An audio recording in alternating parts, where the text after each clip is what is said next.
Francisco on a sparkling December evening, cool, about 50 degrees, and 3Com Park sold out tonight, jammed to the rafters for the 49ers and the Denver Broncos and much, much more. A few moments ago, Jerry Rice, who returns to the 49er lineup tonight after 15 weeks following major knee surgery, was introduced to this audience. Making his return to the lineup tonight at wide receiver from Mississippi Valley State, number 80, Jerry Rice.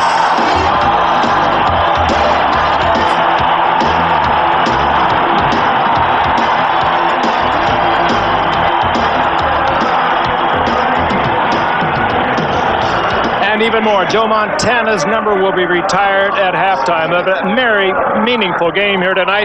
The 49ers and the Broncos. The 49ers have won their division, but if they can win tonight, they will lock up that very important home field advantage throughout the entire playoffs. For the Broncos, also very important. They come in tonight. Now, they need a win to stay with Kansas City, but they're also going to need help.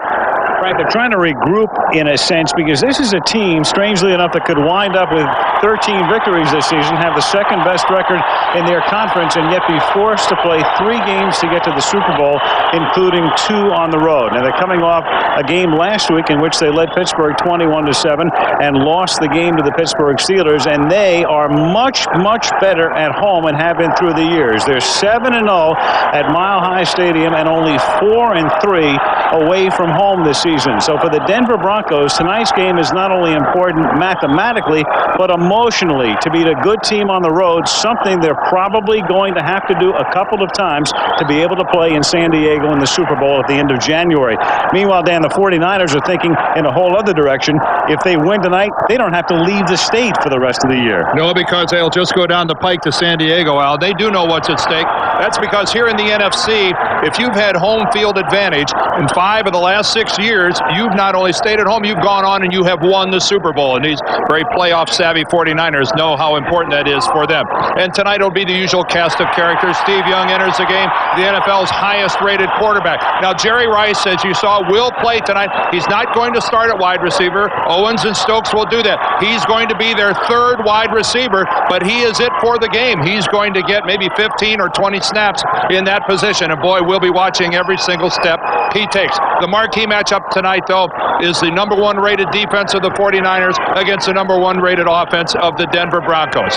I don't know what more you could ask for tonight from San Francisco. 2 teams destined for the playoffs. Joe Montana's jersey retired at halftime, and the return of the legend, Jerry Rice. Stay with us.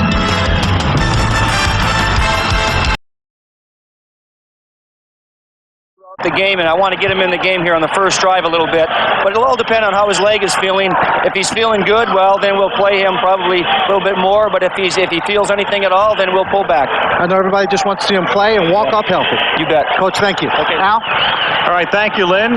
So we have Elway against Young. We have a team seeking to get home field advantage throughout the playoffs.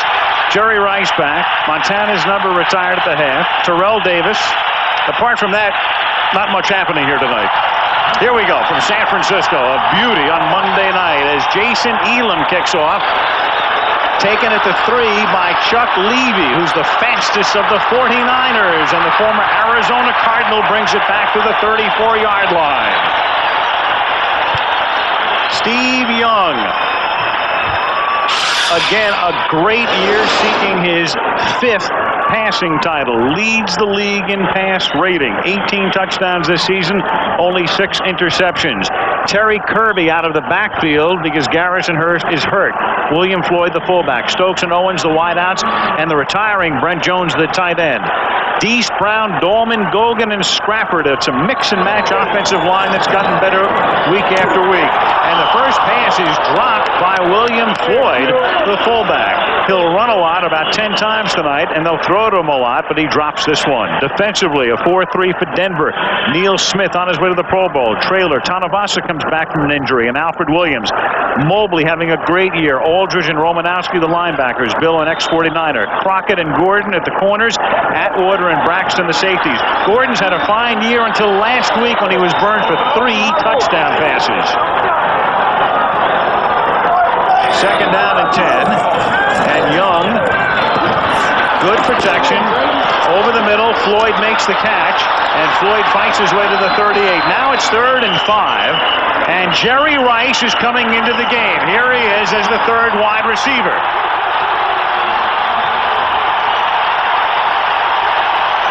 The one thing the 49ers are going to do tonight, according to Steve Mariucci, is when Rice is in the game, they're going to do a lot of motion. They want Jerry on the move. They know that Denver doesn't know quite what to expect, whether he'll play from the slot or split out wide. But this defies all that we used to think about rehabilitation from a knee surgery. Slot right, and in motion goes Rice. And Young, under pressure, throws underneath, caught by Kirby, breaks the tackle, 1st down and a lot more, and down the sidelines he goes, and finally forced out of bounds at the 25-yard line. Oh, good call. They bring Rice in motion. Dan said they're going to motion him a lot. They bring him in motion, then bring him to the left side, and then drive him across the field the other direction, and they screen that way. Frank, that might have been the most highly publicized decoy in the history of football. With Rice underneath, the screen now to the outside. Ray Brown out in front of it with the block, looking for somebody to crush. And there is where Kirby steps out, and they mark it at the 26. Terrific call. Back conventionally now, 1st down at the 26-yard line out of the I formation. Floyd the fullback, Kirby the tailback. Kirby had become what Steve Mariucci referred to as 1A this season, as Brown gets into it for the moment with Lodish. Garrison Hurst had assumed the lead role. He was the featured back, but with Hurst hurt and they hope to have him back for the playoffs, Kirby has to play, not in an every down situation, but a lot more. Well, Garrison Hurst was a guy that they really counted on to bang it in there. He's got 1,019 yards, and the 49ers are hopeful his broken collarbone will allow him to come back 5 weeks after the injury. That would be for their first playoff game after the bye week. Could well happen, too. It wasn't displaced, and they feel confident he will be back. 2nd and 10. Owens now in motion. And a little swing pass to Kirby. Cuts it back, takes it to the 18-yard line, a little short of the 1st down, tackled by Crockett. It's 3rd down, short 2, long 1 in that neighborhood. Well, with Garrison Hurst out of the lineup, the 49ers they admit they're going to have to open up their offense a little more. Hurst with the 1,000 yards rushing, and this is Kirby, former Miami Dolphin, who is a rookie at 75 receptions. Good receiver, but the 49ers feel they have to open up their offense a little more. They have to get Steve Young into it, maybe even on a draw play, and Rice back into the lineup and split out to the right. Rice one-on-one with Ray Crockett.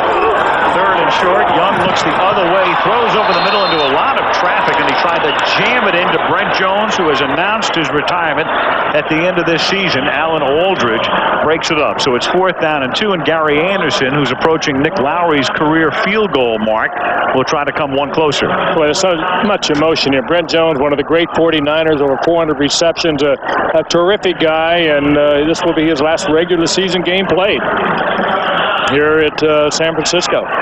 Anderson, 32 field goals on Monday Night Football. Mark Mosley, the record 33, trying to match that with a 35-yarder. And the longtime Steeler is no good, hits the upright.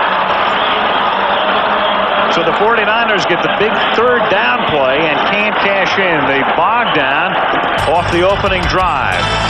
3:15 into the game. San Francisco nothing, Denver nothing.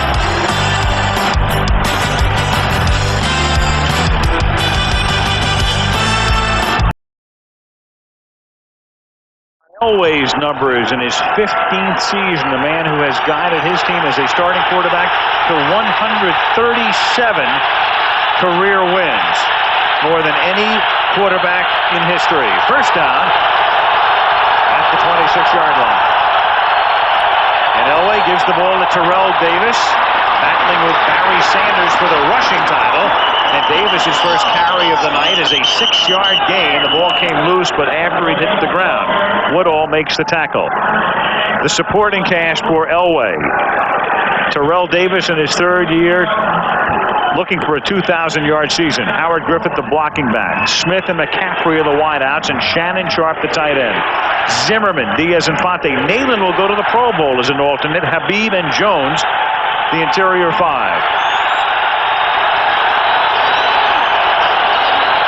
From the 32-yard line, 2nd down and 4. Davis again, and Davis runs into his own man and the 49er front. He ran right into Nalen, who ran right into Young was there. Yeah, who ran right into Bryant Young. That was a 3-way collision. A fascinating matchup tonight.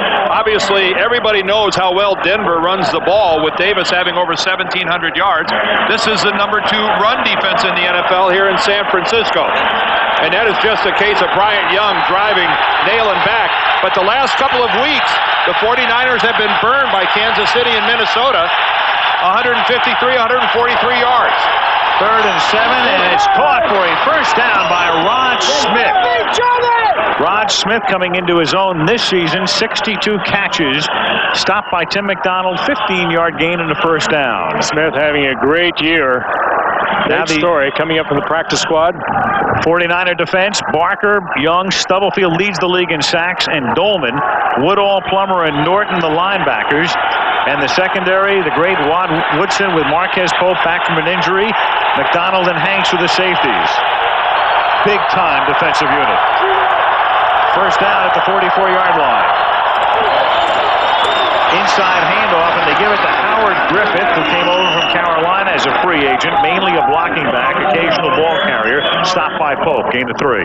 Dan talked about the 49ers being number 2 in the league against the run. They are number 1 against the pass, so they've had a great year defensively. Yeah, it's just the last couple of weeks. Steve Mariucci and the staff a little concerned that they've been pounded up. When you're only giving up an average of 82 yards a game, to give up double those numbers the last 2 weeks is a cause for concern, especially preparing to head into the playoffs. They'd like to tighten that up tonight. 2nd down and 6. Elway, the play fake, and the pass is high, intended for Rod Smith. One-on-one with Marquez Pope. It'll be 3rd and 6.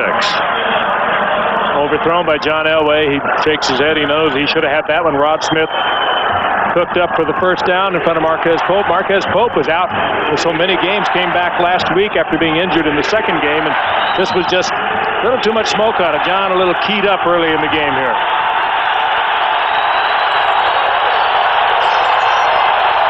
Third down and 6. 4 receivers set. Elway dances away, and then it's incomplete. Rod Smith couldn't hold on. Rod Woodson might have gotten a hand on it. Well, he was close to it. Woodson, a terrific story. Well, Woodson just sits from Pittsburgh. He sits right in his face, and that's a little handful of him too as he comes across, Dan. But he's on that thing. He's on that thing all the way. Doesn't even have to extend himself hardly to make a play on the football. Rod Woodson is all over eating up that coverage, eating up that route by Smith. Tom Ruin to punt. Ihani Owezike is back to receive for the 49ers. Owezike drops it at the 11. It's a live football. Hit by John Mobley, the linebacker, who's also great on special teams, and Denver has it. So Owezike dancing at the 11, dropped it. Dedrick Dodge, the former 49er, comes up with it, but John Mobley created the play. For some reason, he didn't call for the fair catch. That's hard to believe. NFL terminology, that's a muff. Never had possession, and it just goes right through right off his shoulder pads, I think. That's a pancake there. He took a tremendous shot. Mobley, very active, very athletic. But the ball was long gone before Mobley hit him. Owezike, no chance. That ball hits him right in the face mask. Right in the face mask. And the shoulder pad. You can only assume that he lost that somewhere in the lights. Owezike has fielded thousands of punts. Most of them, I'm sure, a lot better than that. His second fumble punt in the last 4 games. 1st and goal, Denver at the 6 as they try to capitalize. And they give it to Davis. And Terrell picks up a couple to the 4-yard line. It'll be second down and goal. Junior Bryant in on the tackle with less than 9 minutes to go in a scoreless first quarter. Another look at the muffed punt. Hard to think it would be the lights, though. It's coming right straight down, but it did. It got him right in the shoulder pads or the face mask, and then he just got creamed. There's not a lot of wind. In fact, for here at Candlestick Point, a very, very calm night. But Awezike misjudging where this ball is going to drop. Right in the mask. Right in the face mask.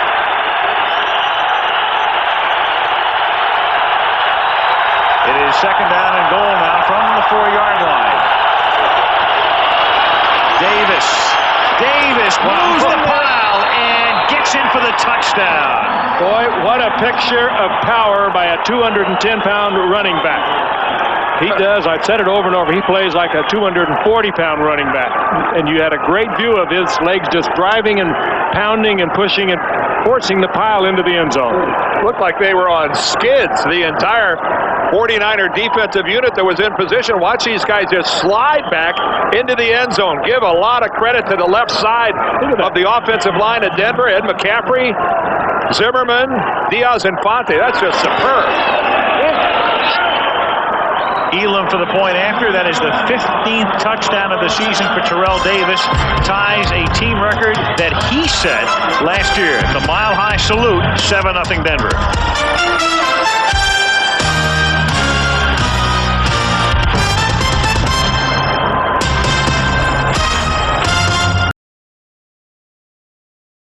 On a gorgeous mid-December night, Denver capitalizing on the Awezike fumble, leading at 7-0 as Elam kicks off for the second time, and Chuck Levy brings it back from the 3. And Levy taken down at the 22-yard line. That's where the Niners have it with 8:03 left in the first quarter. The Broncos 7 and the 49ers nothing.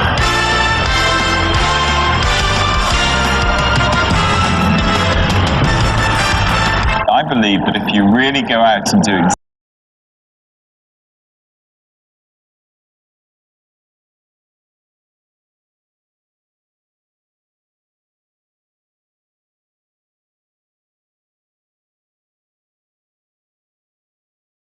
John Elway, who's just guided his team with Shannon Sharp off his shoulder to a 7-0 lead as the 49ers have it at their own 22-yard line.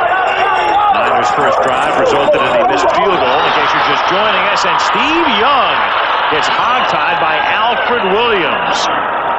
Alfred Williams and Neil Smith are both playing hurt. They have had a real problem with torn tricep muscles in their arm, and Alfred Williams, a Pro Bowler a year ago, and he's just getting back. He's a little healthier than Neil Smith is, but a big play there. Nobody touched him. I'm trying to figure out what Derek Deese is doing over at left tackle as he just waves at Alfred Williams, who goes to the inside and just lets him go. That's Bob McKittrick not going to be happy. That's a blow up front by somebody. And Alfred very smartly doesn't drive Steve Young into the ground. Bryson on 2nd and 20. That was a 10-yard sack. And Young looking in that direction. Caught by Jerry up to the 28-yard line. And there it is, 105 days, 15 weeks after the operation, a 16-yard reception. And his consecutive streak of having a reception in how many games? 176, I believe. He's trailing only Art Monk. That's 177 now. And every person in America who has had surgery on a knee that's watching this game is now scratching their head in utter disbelief, myself included. Ray Crockett hit him. 3rd down and 4 from the 28-yard line. Young throws, caught by Kirby, and he's tackled at the 30-yard line by Romanowski, and that's short of the first down. So 4th down, Rice comes out, kind of appropriate. His first reception is a 16-yarder with Montana's number getting retired tonight. Largent with the second longest streak and Monk with the longest streak, and Rice can get that next year. Art with 183. Tommy Thompson to punt, and Rice was saying before the game, he said, one of the reasons I spotlighted tonight, I said tonight's the night, was because Joe gets his number retired. He also said it gave him a goal to shoot for. Well, they made it. Tommy Thompson to punt. It's a low short kick. A fair catch is called for, but letting it go was Darian Gordon, and it is down at the 42-yard line. Only a 28-yard boot, so the Broncos in pretty good shape here in terms of field position. 5:57 left in the quarter. Denver 7, San Francisco nothing.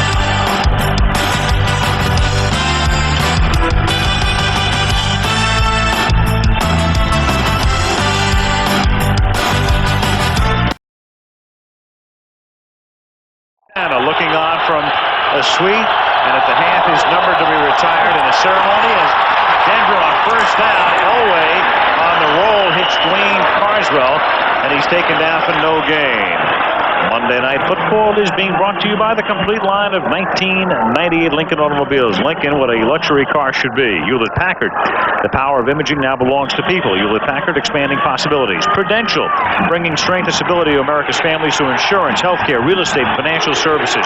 And Miller Lite, now the official beer sponsor of the NFL.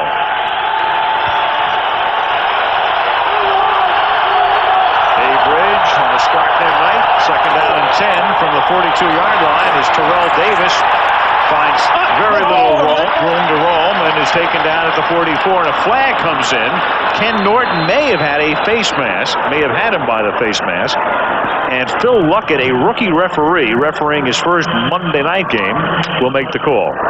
Well, the flag was thrown by the umpire, who's standing right behind Ken Norton. Face mask on the defense, number 51, 5 yards only. It is still second down.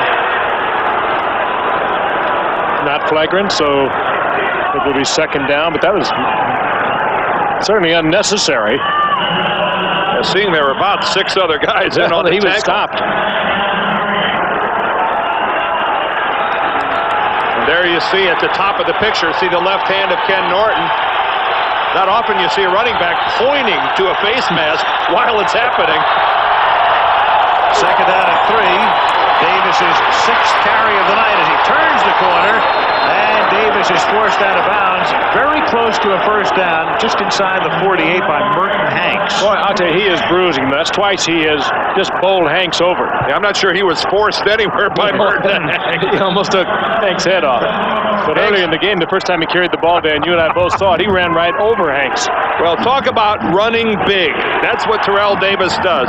He's only 210 pounds, but this is not the way a 210-pound guy meets somebody. He hurt you. He hurt Merton Hanks on that. It is a first down for Denver from the 47, and now it's Davis exploding through the hole. Tim McDonald stops him at the 40-yard line, a gain of 7. Hanks again bowled over. Hanks, he's going to be a cheerleader out there. Hey, guys, stop him before he gets through to me. And right now, John Marshall, the defensive coordinator of the 49ers, has to be thinking to himself, look out. Now, this is a couple of bad weeks defending the run, and we're not off to a good start tonight as Terrell Davis chases Barry Sanders. Right up to the second, he trails Barry by 125 yards. Second down and 3 from the 40-yard line. Elway with a deep drop and then floats one incomplete, intended for Davis. You know, you'd think Barry Sanders is back home in Detroit resting easy tonight, thinking that the 49ers haven't let a back get 100 yards on them yet this season, and that so his lead ought to be safe. John Marshall there, the defensive coordinator of the Niners, but they've been gashed a little bit the last couple of weeks. And right now, he's got to be a little upset and maybe thinking about walking his safeties up a little closer to the line. Davis has carried 7 times for 22 yards. Elway comes up in the gun. Denver leading 7-0. Here come the Niners. They pick up the blitz, and it is caught for a first down. That's Shannon Sharp's first catch of the night. And Shannon Sharp, who will be going to the Pro Bowl, is the recipient of his 60th pass of the season. Shannon Sharp looking that right into the hands last week against the Steelers. The Denver Broncos dropped with Mike Shanahan estimated to be 11 passes. John Elway having a great game against the Steelers, but they were dropping passes all over the field a week ago. Shannon sure-handed ordinarily, and Mike Shanahan saying maybe they're getting a little too casual with it, but they are focused tonight. Vaughn Everett joins Davis in the backfield. Elway throws, caught by Davis. twice he's tackled at the 32-yard line. They do go Davis's way a lot. That's his 41st catch of the year. Lee Woodall makes the tackle. Well, next week we'll wrap up our 28th year of Monday Night Football, and it couldn't have worked out any more perfectly in terms of drama. Patriots and the Dolphins.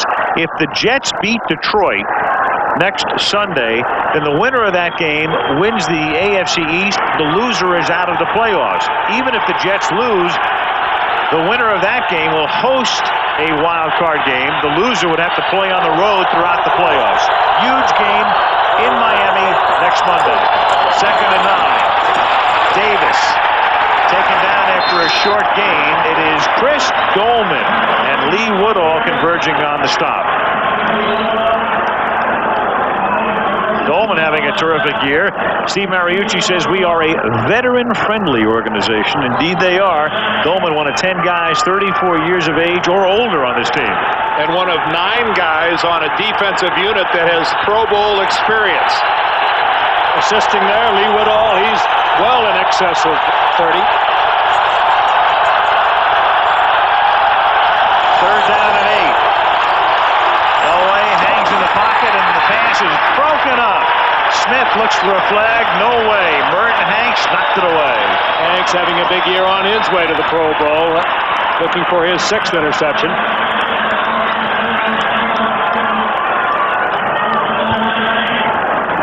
Plenty of time for John. They pick up the blitz. You can see there. Hanks with good coverage. Davis out of the backfield and stepping in front, just timing it perfectly. Now Jason Elam, this will be a 49-yard field goal attempt. Tom Ruin is spotted at the 39-yard line. Off a muddy surface. And the kick hooks back through the uprights. Started to the right, drew it back in. Denver adds 3. They lead 10-0.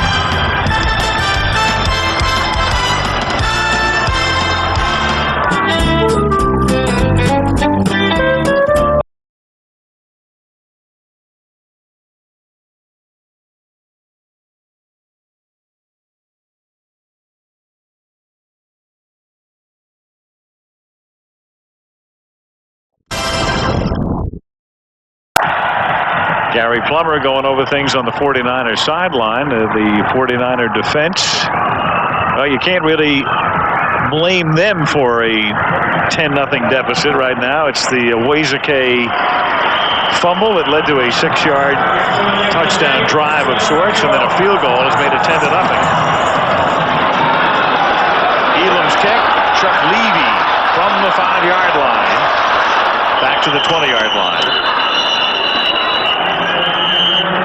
Tackled by Steve Russ. George Stewart, the special teams coach of the 49ers, pacing the sideline. And here's tonight's the Home Depot coaches back. 7 current NFL head coaches were at one time or another assistants with the 49ers. Pete Carroll, the Patriots, Bruce Coslet, Bengals, Jeff Fisher, Oilers, Dennis Green, Vikings, Mike Holmgren, Packers, Ray Rhodes, Eagles, and Mike Shanahan, who's across the way tonight, the Denver Broncos head coach. All 7 at one time or another coaches here, assistants, and Steve Mariucci winds up getting the job after 1 year at California. West Coast offense all over the NFL.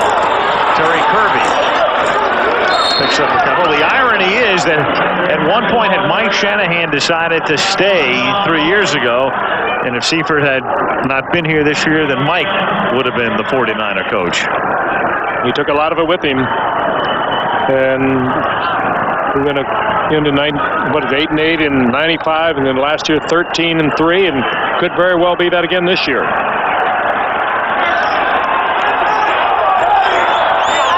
Second and 8 from the 23-yard line. Young throws. It's caught by Terrell Owens. Owens and J.J. Stokes, in the absence of Rice this season, have been able to emerge, and there is Jerry awaiting his next opportunity. But Owens really had to step up along with Stokes, and they've done that. There's a typical West Coast pattern, about a 2-yard hook by a wide receiver in the slot. And this is a reason the quarterback's throwing percentages have gone way up in this league. Steve Young, 68%, and that's why. That's a pretty high percentage pattern. Rice back in the game. 3rd down and 2. Young throws off his back foot, and under pressure, Steve Atwater was blitzing, throws it out of bounds. And so it's 4th down, and the 49ers sputtering here in the first quarter. Well, a beautifully timed blitz by Atwater right between the center and the guard. No 49er there to pick it up, and Steve Young had no choice. Yeah, it was just real. So much of a blitz is timing. Look right on the right side. There comes Atwater right between the center and the guard, and Steve Young almost got caught on his ankle there, and that's just really well timed by this 7-time Pro Bowler, Steve Atwater. That was an out intended to Jerry Rice. He just had to throw away. Tommy Thompson to punt. Darian Gordon. To receive. Good punt. Gordon backs up. Gordon fields at the 21-yard line. And under pressure from the Niners, can't escape. Tackled back at the 20-yard line as the quarter expires. After a late flag. And a late flag has come in at the end.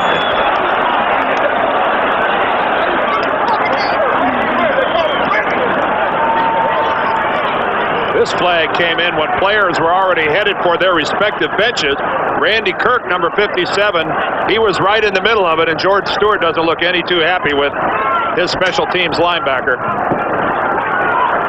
Personal foul, unnecessary roughness on the kicking team, number 57, 15 yards, first down.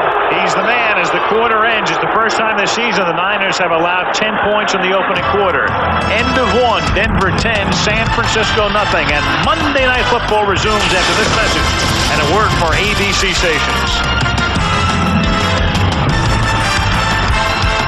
This is Imagine TV. What's this? Ivan the Destroyer. No, I said go get the villager, not pillager.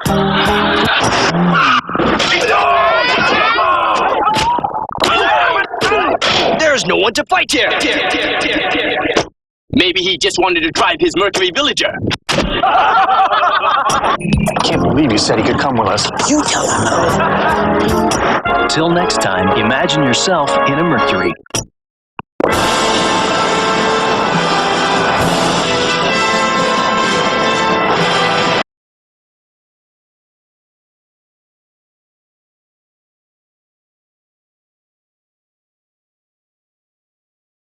Grades are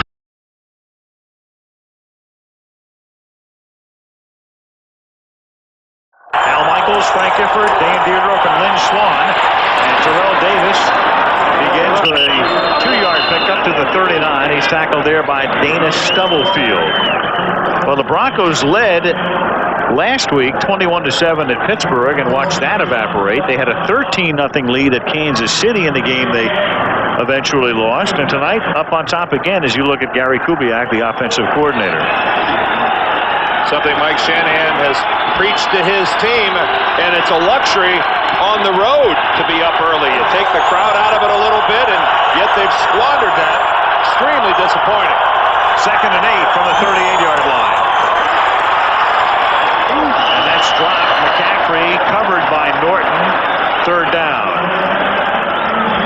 Take a look at the numbers through the first 15 minutes of play. The key play in the first quarter was Owazeke's muffed punt. Denver was able to move in from the 6 and score. Unless the totals are anything less than impressive. Well, certainly not much from San Francisco on the ground. Only 2 yards rushing and only 1 first down. Offensively, not much of a quarter at all for the 49ers. 3rd down and 8. Elway hangs in and then throws and adjusting on the pattern, but dropping it. It's incomplete. Was Rod Smith. He was able to come back, get position. The ball was there, dropped it. But Whitson was on the coverage, but John Elway bought some time in the pocket on the blitz. And as he does so well, moved around and was still be able to pick up the receiver, and Rod Smith just dropped it. Well, again, Frank, you talked earlier documenting the drops, and that's just right on the hands of Rod Smith. A tremendous effort by John Elway, once again wasted by a Denver receiver, just plain dropping the football. On the subject of drops, since Owazeke dropped the punt, Rod Woodson goes back to field this punt. He used to do a lot of this early in his career at Pittsburgh, and very successful. Denver kicker is Tom Ruin.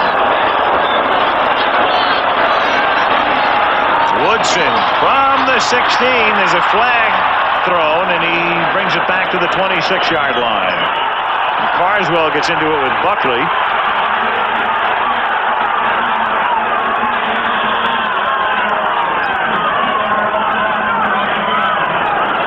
That's Woodson's first punt returns as Rick Dennison barks, the special teams coach from the sideline. Rod had not returned a punt since 1994 in Pittsburgh before he had the reconstructive knee surgery. Well, one thing we know for sure, there was something along the lines of an illegal block in the back by the 49ers. Illegal block in the back, above the waist, on the receiving team. Number 31, the foul occurred during the return. Half the distance to the goal. First down. That's Zach Bronson, a reserve defensive back. Watch on the left side of the screen. There it is. Right out in the open. Oh, tough to get away with that. We're back at Ericsson Stadium where we're down to the final seconds of the game and it's still tied. The kick's high.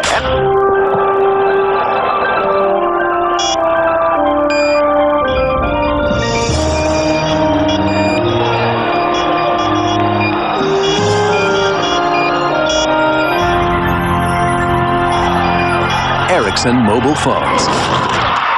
Catch the excitement. The new Jeep Cherokee.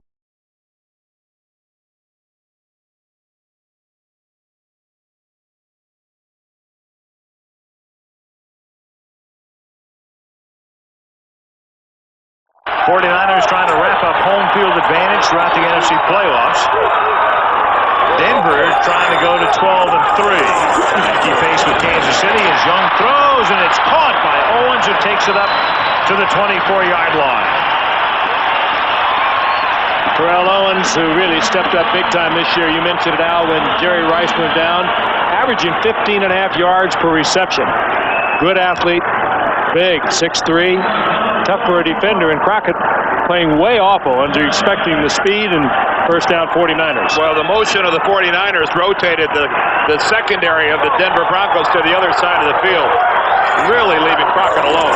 That's San Francisco's second first down. Young throws it out, and it is knocked down by Darius Johnson. Intended for J.J. Stokes. Dangerous pass, second down. Stokes is the other receiver for the 49ers that has stepped it up since the loss of Jerry Rice in that first game. He's big too. He's 6'4". Good coverage here by Johnson. Steve really just a little late getting the ball there. Unusual for him.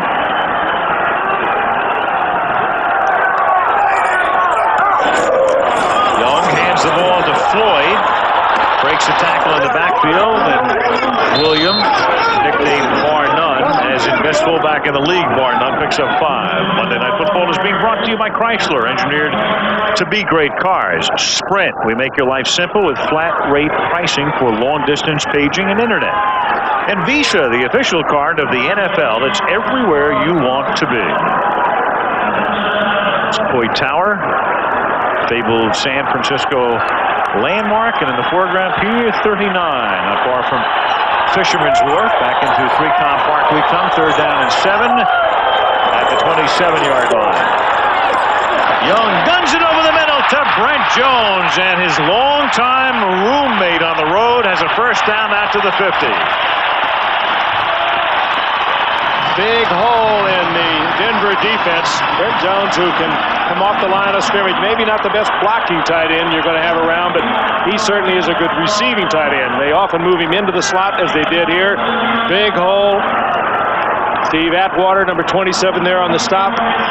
Well, Brent Jones, he's got a great burst away from a defender. You saw it there.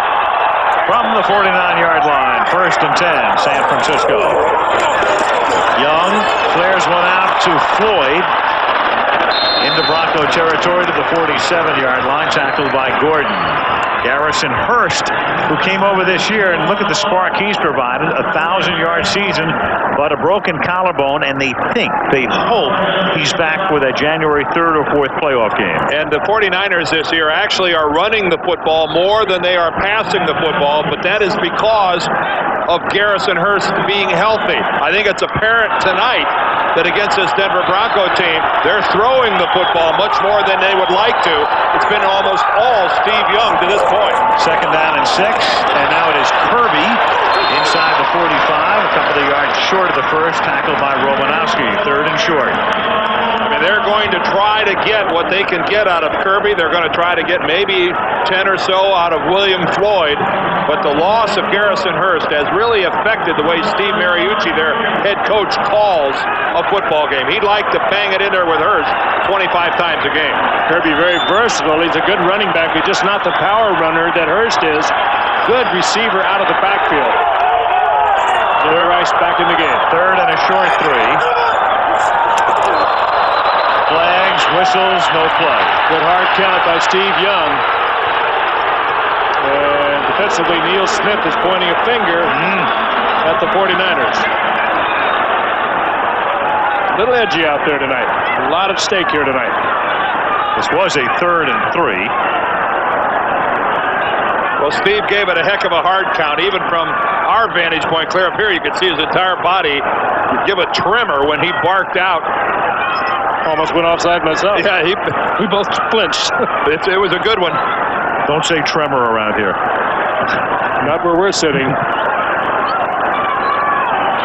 Watch the head bob, though. Well, you can just see right there. And as a matter of fact, Steve wasn't even expecting the ball. Chris Dahlman, the center. Snap. Ball start, offense, the left tackle, 5 yards, still 3rd down. Well, Derek Deese gets flagged for a penalty. It's really Chris Dahlman, wouldn't you say, though, Dan? Well, the center can't be offsides. He can snap it whenever he wants. They thought that Derek Deese gave some kind of a flinch. Let's see if we can see a little bit. I think Steve was expecting the ball and just didn't get it. Derek Deese never moved. Derek Deese never moved at all. That's 49ers kind of got waxed a little bit on that one. Phantom call. Yeah. Blitz. 3rd down and 8. It is caught inbounds by Rice. Jerry Rice. What surgery? A diving catch. Well, keep in mind, it's his left knee that was surgically repaired, and on this pattern breaking to the left sideline, he's got to plant. Let's take a look at it. He's going to have to plant on the left knee right there. Now, he doesn't plant on it hard, but he does it just enough to make a cut to the outside. Frank, I just can't watch this, and I can't believe what I'm seeing. Well, I know you've had yours cut on several times, man. I haven't, but I've been around it so much in my life. He's wearing a brace, and I think it's bothering him. 1st down from the 39-yard line, and it is Kirby going nowhere. Taken down by Neil Smith. Jerry Rice, 2 catches tonight. If he scores a touchdown tonight, among all of the other things that would surround something like that, it would give him an even 1,000 points for his career. I think what Jerry Rice and Steve Mariucci would really like is to walk up the tunnel together with Jerry Rice being healthy. Absolutely. And forget about Seattle next week and start thinking about the bye week. And 2nd and 11. Young nice on the time and then throws and puts it in there perfectly for William Floyd, who pulls it in at the 28-yard line and moves the sticks. 1st down. What a catch on the part of Floyd, who came up in 94 as a 1st-round draft pick, had that horrendous knee injury in 95, but he was a real surprise to the 49ers of what a good receiver he was. Nice pass rush by the Broncos, huh? Watch him go down. Concentrate on this football. Diving catch, scoops it up. Good effort. 1st down to the 28. Young throwing, and that is caught by J.J. Stokes. As the 49ers are on the move to the 18-yard line. That's close to a first down. Steve Young actually directing traffic. Well, and when Stokes moving to the inside. Young didn't like that. Kind of watch him break to the inside here. Now Young said, no, move over here. And so typical of the 49ers, when they are in their offensive rhythm, everybody gets to touch the football, and they get to touch it all over the football field. Whether it's Brent Jones, split as a wide receiver, Stokes, Owens, Kirby, everybody participates in a 49er drive when they're hot. From the 18, it's Williams, unabated. Yeah, that's... Williams is saying Deese pulled him off. Well, why not? They got it one time before when Deese did move. Go to the well and try it again. Now, Deese this time might have flinched a little bit. Offside, defense. Nope. 91. Unabated to the quarterback. Now, 5 yards, still first down. the amazing thing here is Deese might have flinched a little bit.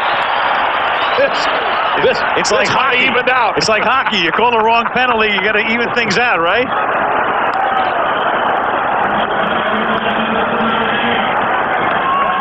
What a great story this offensive line of the 49ers is, though. At the beginning of the season, they didn't know what they were going to use. And they lined up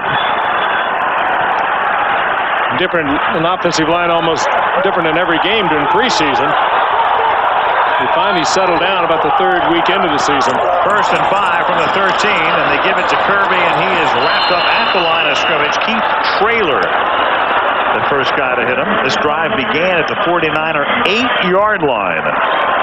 Just a minute into the second quarter, and now we're halfway through the quarter, and the Niners have marched all the way down to the 14.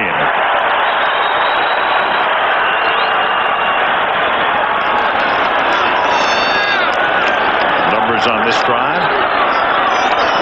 49ers, William Floyd is being looked at on the bench by the trainers. 2nd down and 6. Rice in motion. And Young throws. And is caught by Jerry. He is being mobbed. What a story. That's 1,000 points. It's only the second quarter, too, Al. He came to play.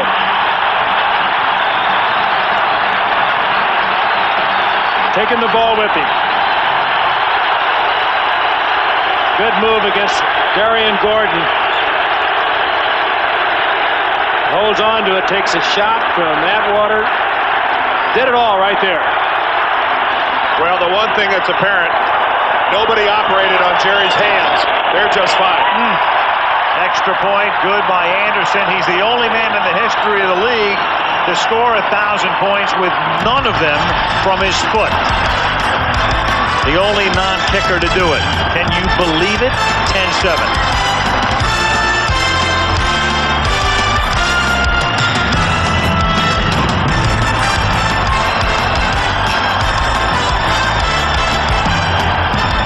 Pennzoil, formulated to protect against the hazards of stop-and-go driving, presents protection at its best.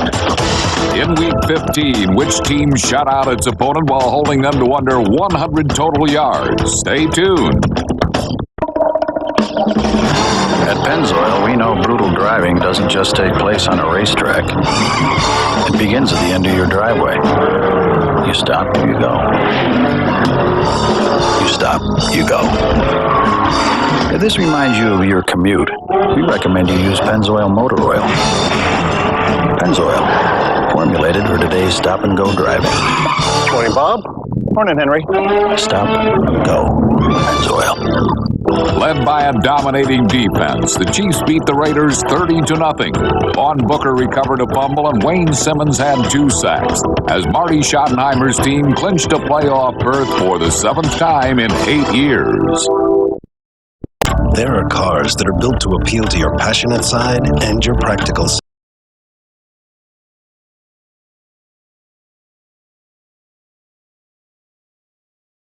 7, and the kick is taken at the 4. Hebron falls down, slips again, and it turns out to be a perfect kickoff, and somebody does a full somersault. Walker, Bronson is there, and others. But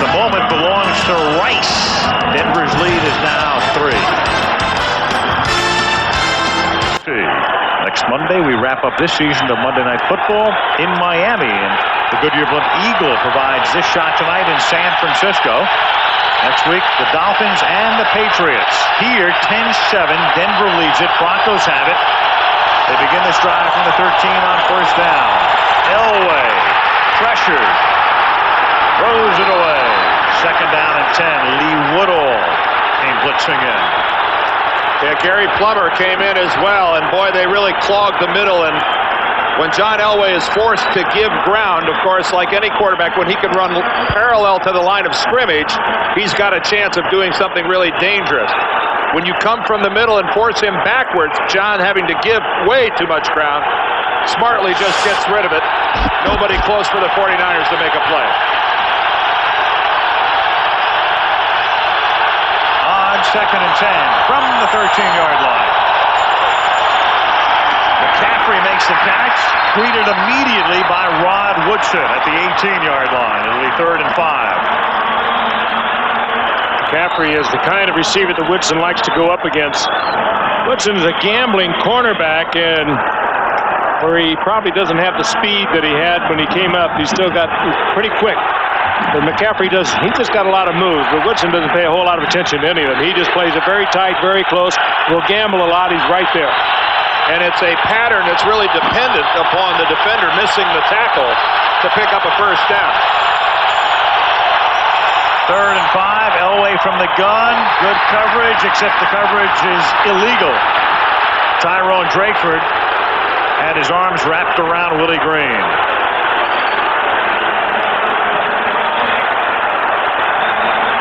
Willie Green, of course, came from Carolina as a free agent. Pass interference on the defense. Number 22. That's an automatic first down. Well, Drakeford, first of all, it's like he knows this pattern is coming. Talk about sitting on a pattern. He played it well. He sure did. He's all over this thing. He's right there. Well, that's the pretty good defensive play. From behind throws the flag, so he's throwing it based on Drakeford's left hand and left arm. Which may have grabbed the jersey. Yeah, that's the only thing he's able to see from behind. Now Elway on first down tries to capitalize. We've got flags again. Smith makes the catch. Now we talked about Woodson playing it very tight, gambling. That time he came up against Rod Smith, and no question he was holding.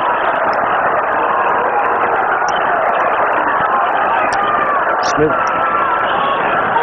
Holding. Defense. 26.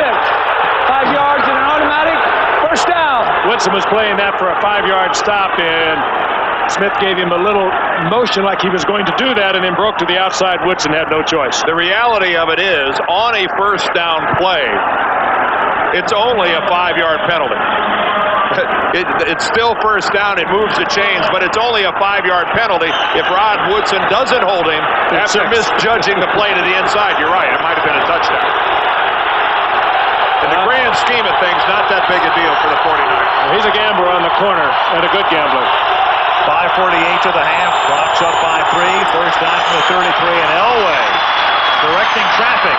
Launches one for Smith, and it is out of bounds. Merton Hanks is there, one-on-one with him. No question, he was out of bounds, but Elway again directing traffic, trying to get Rod Smith to turn upfield, and he did, and Elway put it up there just gambling that he could take it away from Hanks, but he comes down out of bounds. There's the battle on the sidelines.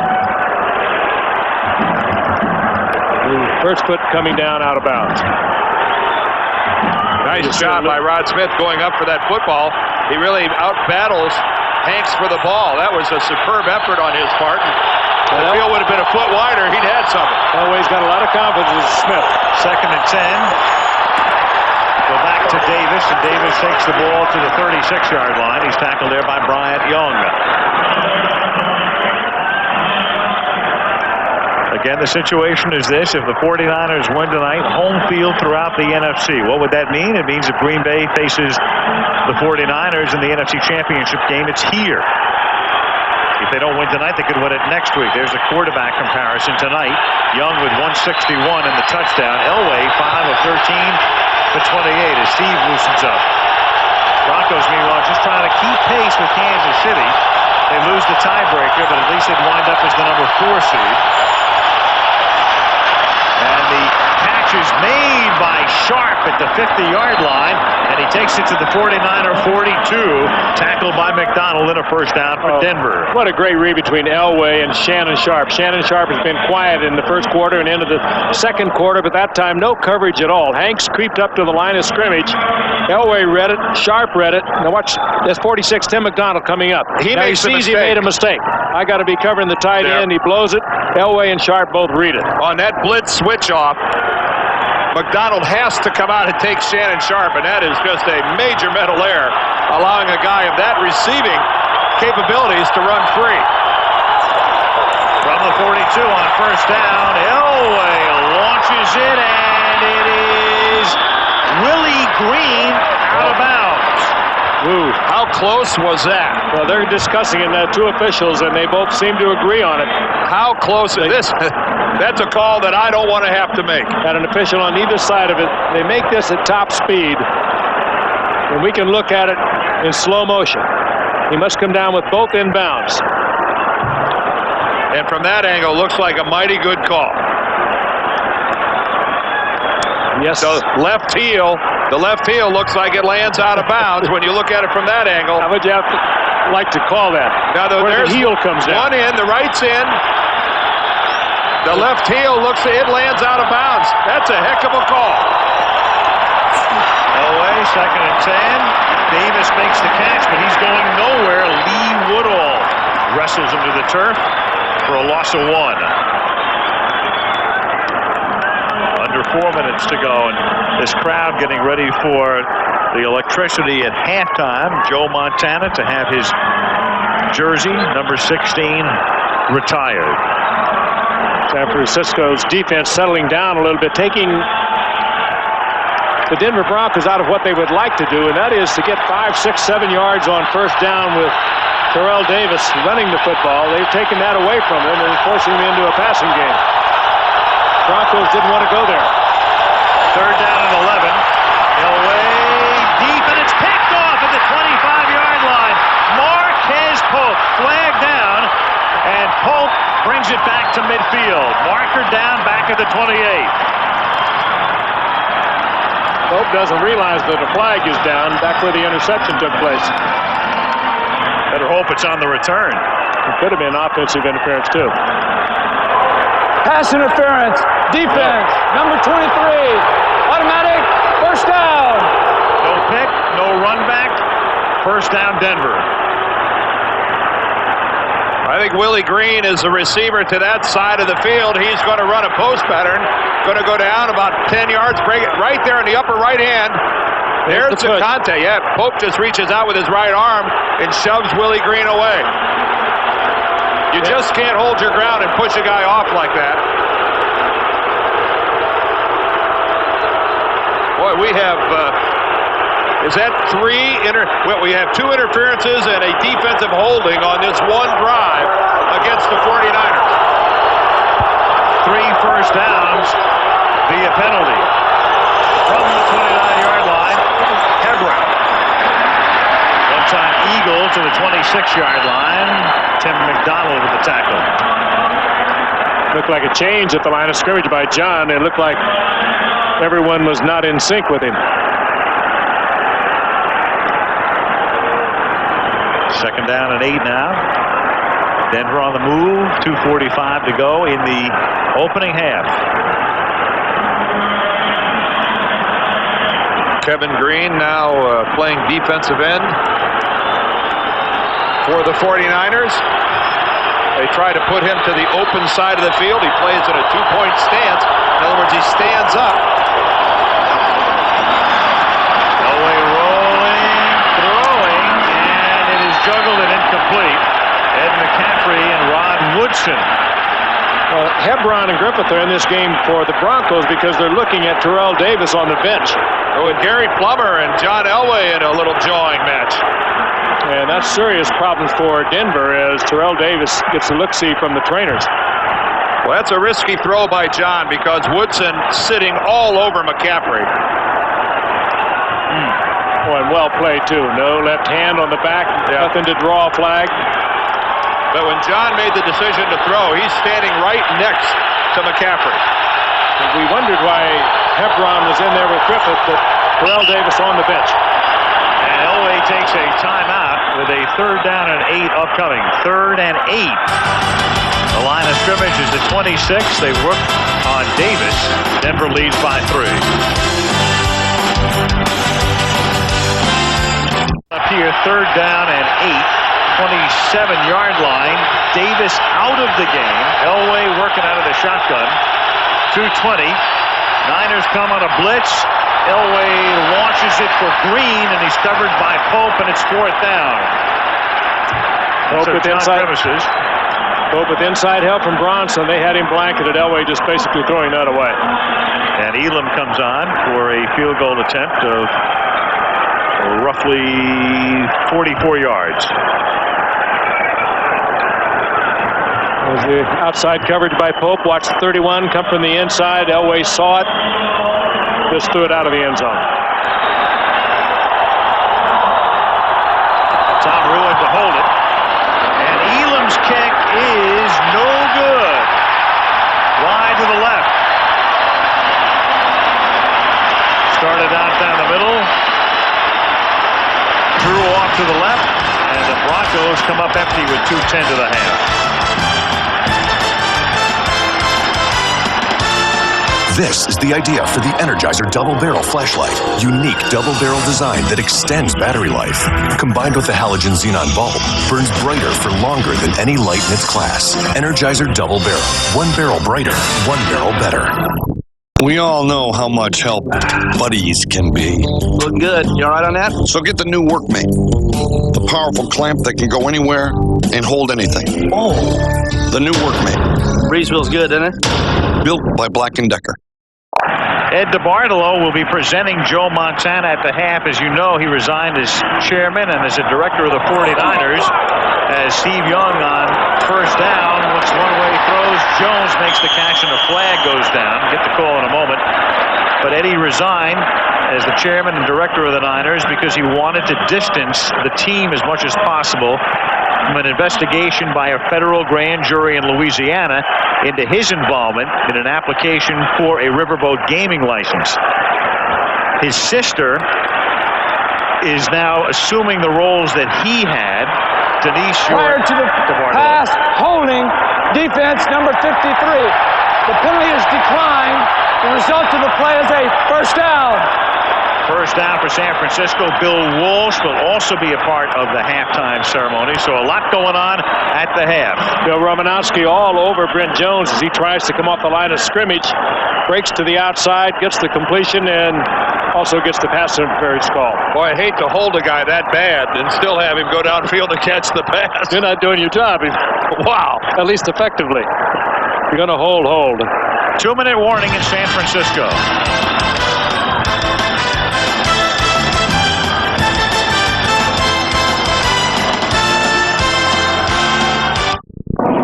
They move in darkness. They live in shadows. And if you see one, it's probably too late. On Christmas Day, things are going to get a little hairy. An American Werewolf in Paris. Rated R. Starts Christmas Day.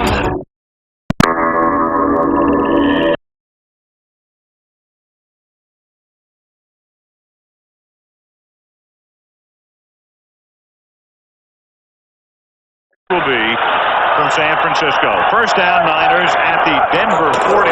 2 minutes to go in the half. Young throws, caught by Jones, and Brent to the 25-yard line. Young and Jones, they call themselves Klugman, the odd couple.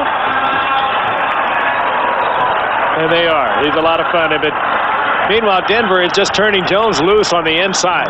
Which one's Matt, though? Which one's Klugman here? Well, this has got to be Klugman. First down, 49ers.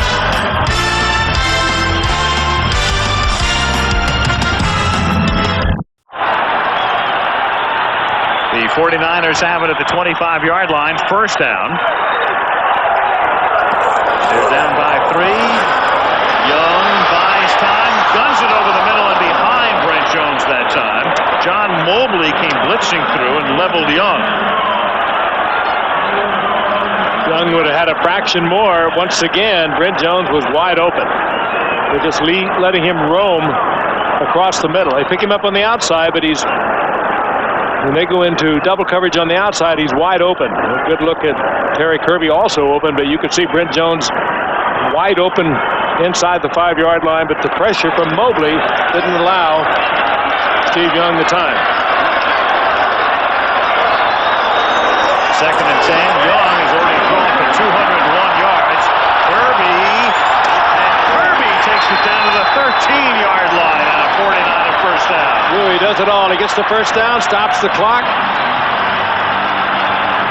We talked about his ability out of the backfield as a receiver. Jerry Rice had a rumor that his knee was a little problem for him, but the doctors told him to forget about it. Timeout 49ers, 1 left. Well, tonight, Jerry Rice, 15 weeks after surgery, huge ovation before the game, and they got him right into the thick of things early on. He makes this catch, his first catch since opening day. Follows this one with a diving catch near the sideline, and then voila, into the end zone. 1,000 points in that stellar career. 3 catches tonight, 40 yards. Jerry Rice. I'd hate to be Darian Gordon after what happened to him with Yancey Thigpen last week, and everyone all focused on Jerry Rice, and it's Darian Gordon in the coverage again. Boy, when you get in the barrel, you get in the barrel, don't you? And it's hard to get out. Not many secrets in this league, are there? First down from the 13-yard line. Young escapes a sack inside the 10, slides to a halt at the 5-yard line, a gain of 8. And Steve wants to conserve the timeout. Calling for the huddle. There was a time when Steve Young would have tried for the end zone. This is a much wiser Steve Young. He would have tried to go right over the top of somebody, through somebody. You're right. And that's a Steve Young that Steve Mariucci, his coach, is very happy to see. Second and 3. 6-yard line. Inside handoff. They give it to Kirby. And Kirby just shy of the first down. Romanowski makes the stop. First and goal inside the 1. And there's plenty of time for the 49ers. No need to take a timeout now. Yep, they can play the double game here. Get it in and take all the time off, so Denver has none. Great trap block there for Kirby. Huge opening by the 49ers. Traylor comes out of the game. He limps off. Lotus replaces him. From inside the 1, Kirby knifes his way in for the touchdown.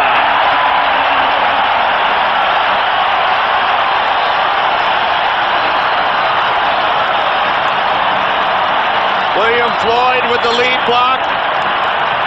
Going behind huge Kevin Gogan, 330 pounds at right guard. Dahlman at center.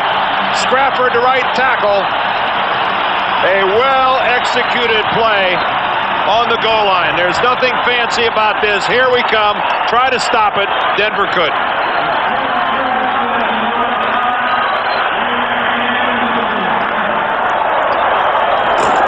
Point after by Gary Anderson, and the 49ers have erased a 10-point deficit.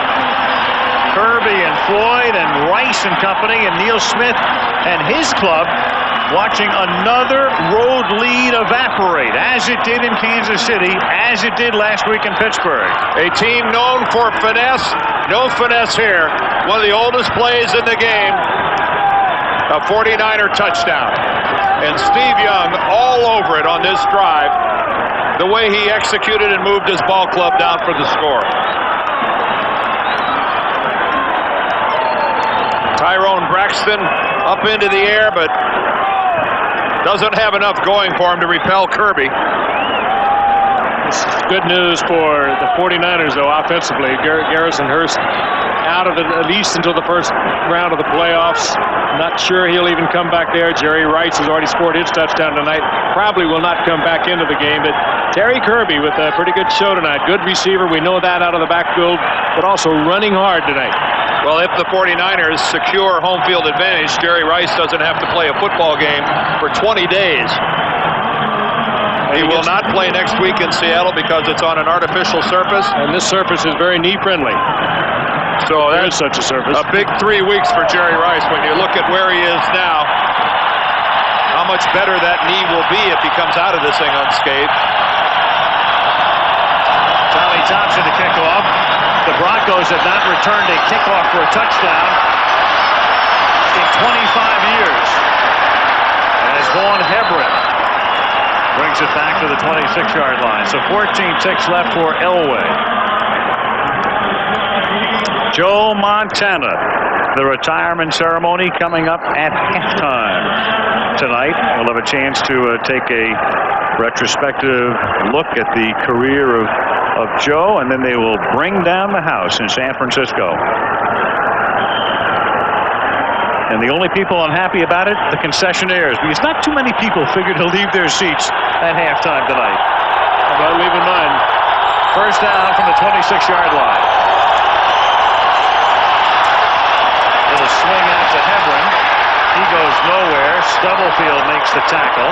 And this is the way the first half will end. So the Broncos led 10-0, but they leave the field down by 4. We've reached the half. And the San Francisco 49ers lead the Denver Broncos 14-10. And they're just warming up for the main event. Joe Montana at halftime.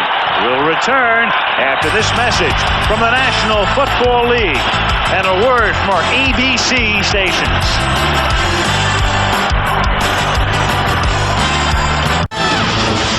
The Lexus Halftime Report, brought to you by Lexus. The future of Lexus is here. Fasten your seatbelts.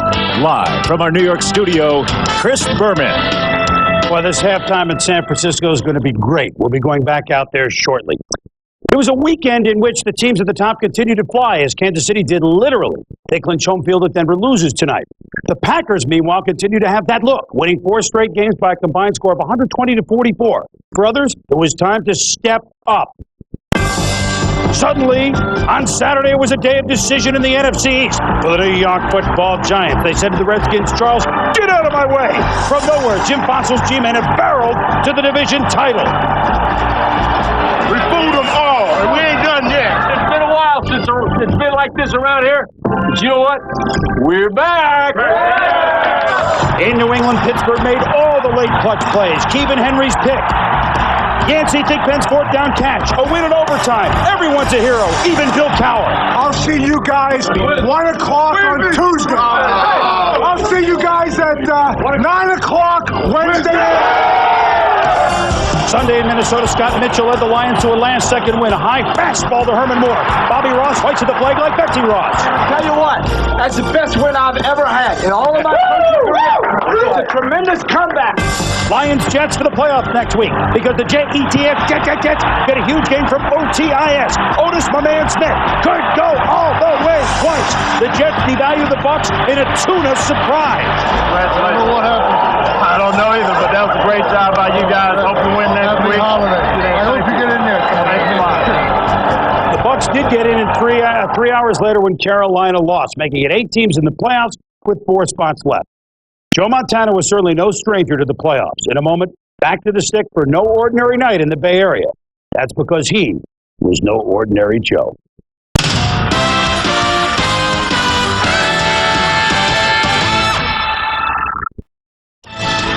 Monday Night Football is live on the web at abcmnf.com.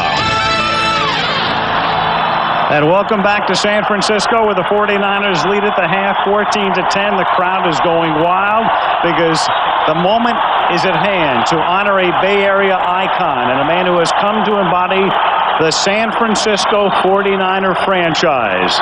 There he is, a live look at Joe Montana, and right now a retrospective look at one of the great careers of all time.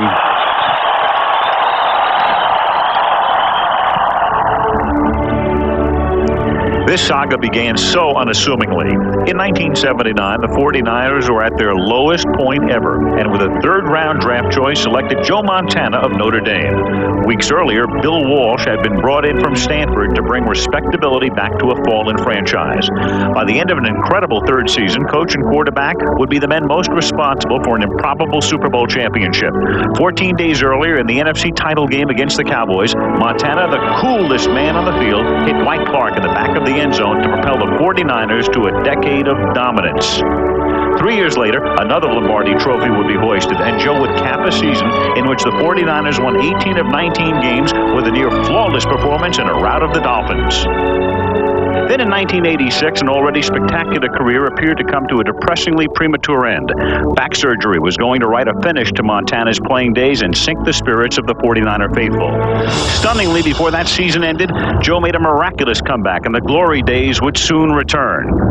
In 1988, the 49ers won another NFC title, and in the Super Bowl in Miami, Montana entered the huddle with his team trailing the Bengals 16-13 with 3:10 remaining. It was the type of situation he lived for. Coolly, confidently, and methodically, Joe Montana led the 49ers to the end zone as if there was never a doubt. Lombardi Trophy number 3.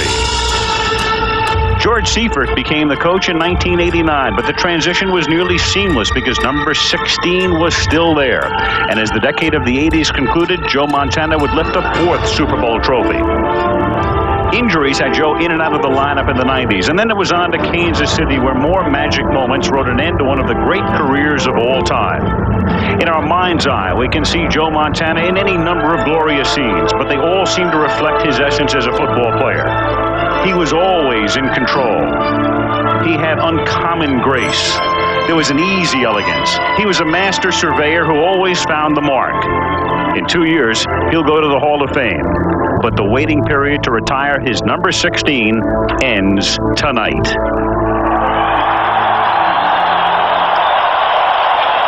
Well, ladies and gentlemen, throughout Joe Montana's career, the managing owner of the San Francisco 49ers for 20 seasons, Eddie DeBartolo. Thank you. Ladies and gentlemen, thank you very much. Ladies and gentlemen, ladies and gentlemen,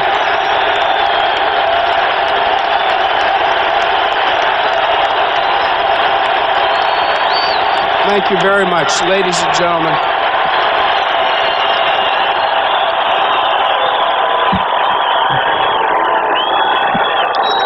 Starting in 1979, this was a mystical time for the San Francisco 49ers. Joe Montana came on the scene as Sir Lancelot came into Camelot.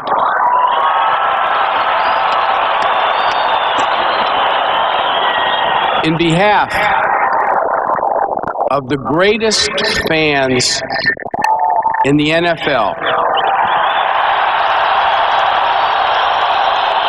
in behalf of the greatest city in the world,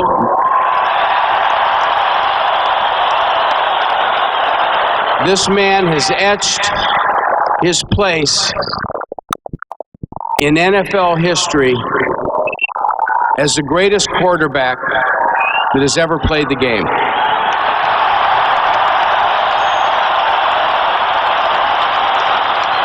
And now,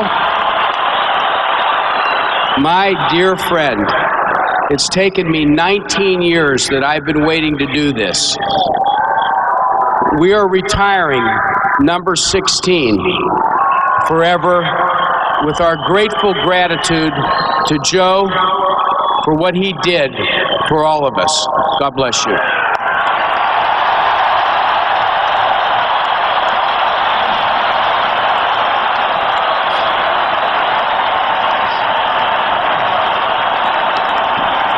Thank you.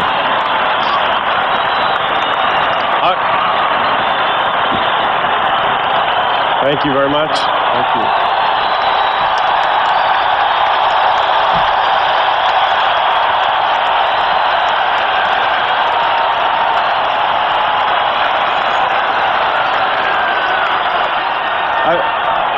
I would just like to start off by saying that I'm very honored to be standing here tonight. Back in 1979, when I first stepped onto this field, I never imagined I would be in this position tonight having my number retired. When I look back on all those years, I think we all should feel a little gratitude. I know I do. To an individual who I believe is probably one of the greatest men, caring, giving, that I've ever come across in my life. I would like to personally say, it was an honor playing on his team. And on behalf of my wife and kids and myself, we love you, Eddie, and thank you.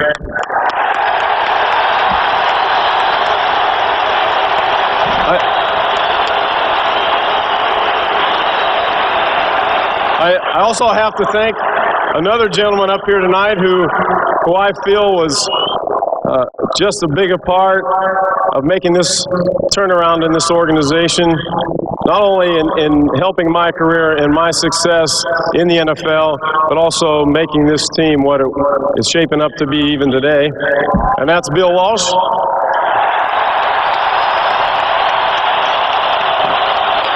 I thank him for having that faith in that little skinny-legged kid back there in 1979. I also want to say thank you to two people very special to me, my mother and father, for all the sacrifices they went to enable me to do the things that I needed to do to get here. I want to thank my wife and children for being patient with the crazy schedule of the professional athlete, because she was always there for all the support whenever I needed it, and those little back rubs on Monday morning. I also want to say thank you to a bunch of guys, and there are none of them up here, because if I tried to get them all up here, it would have taken us forever to assemble all my teammates over the years, because without them, I certainly would not be here. I thank them, and I thank, as Eddie alluded to earlier, probably the greatest fans anywhere in the greatest city anywhere. Thank you for your support.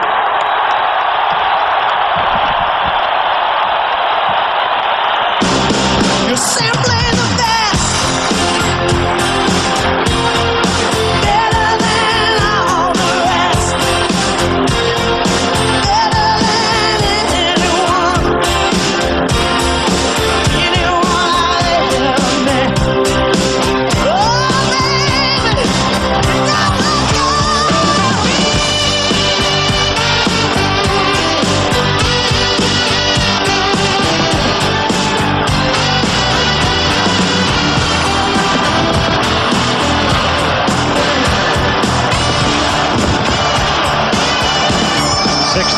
people, many with moist eyes, saying thanks for the memories to a man who will never be any ordinary Joe.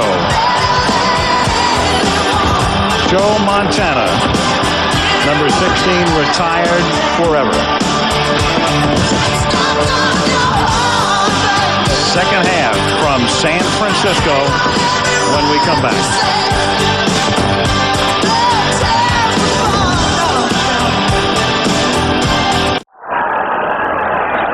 Back in San Francisco, Al Michaels with Frank Gifford, Dan Dierdorf, and Lynn Swan as we start the second half, and the Broncos will be getting the ball as the 49ers kick off. Tommy Thompson kicking it.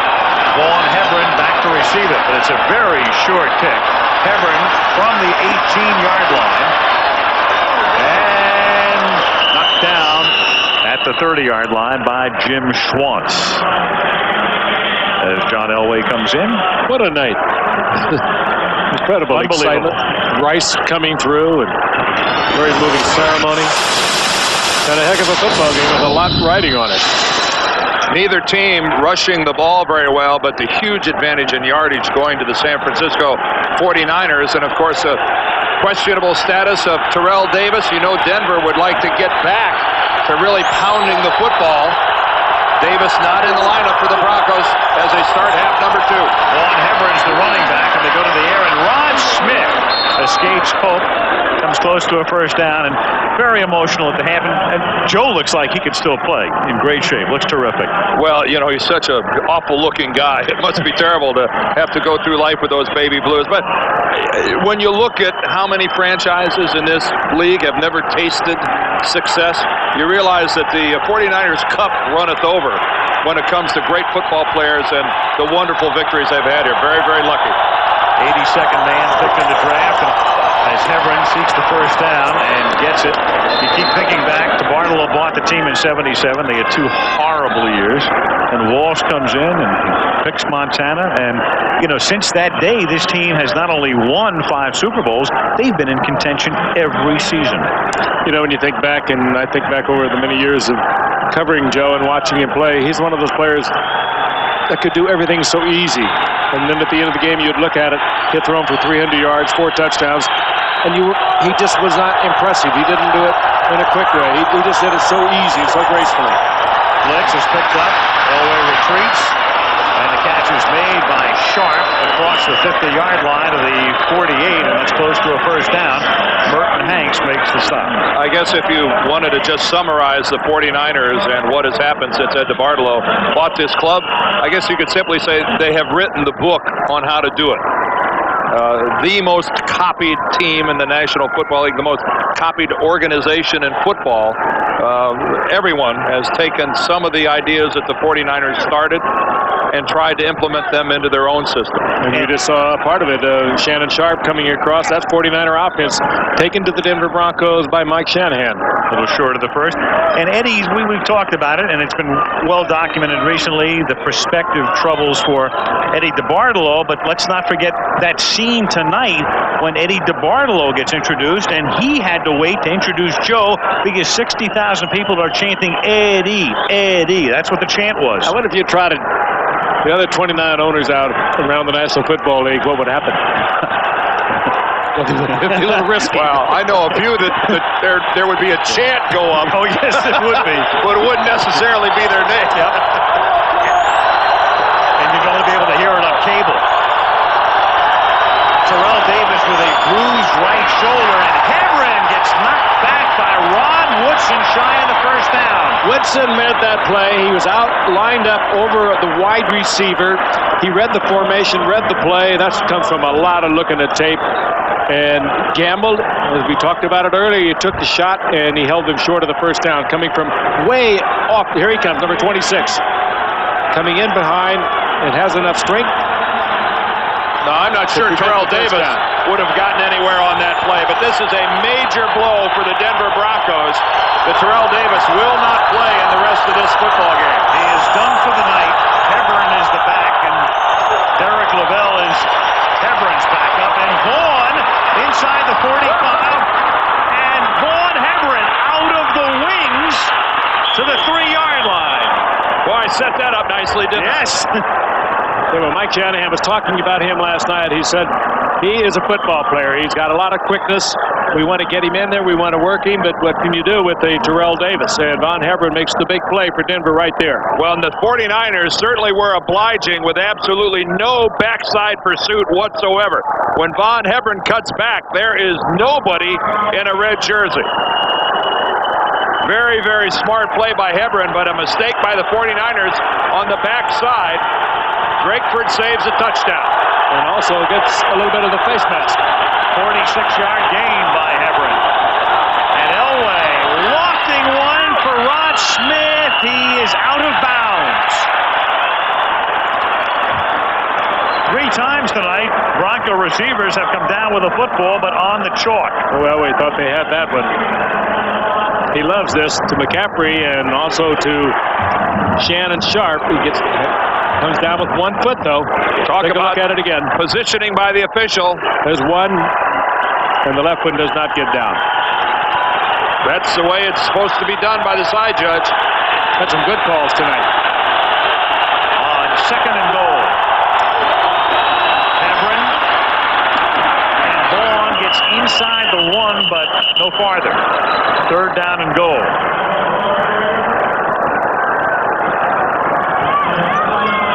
now the 49ers are going to have to adjust to the way they're going to attack the running back. Terrell Davis, not a real shifty guy. His style of running is power. He'll take you on, try to go over you. Certainly with Vaughn Hebron, that's going to change. He's going to cut. He's going to change directions. He may even do it behind the line of scrimmage. 3rd and goal from the eye. Hebron didn't get it. Good tackle by the rookie Bronson. Zach Bronson came from the corner, made a clean tackle. Mike Shanahan, his field goal unit started to gingerly move out there. Look at 31, closing down right there, gets help from the inside, but the Broncos will go. From the 1. On 4th down.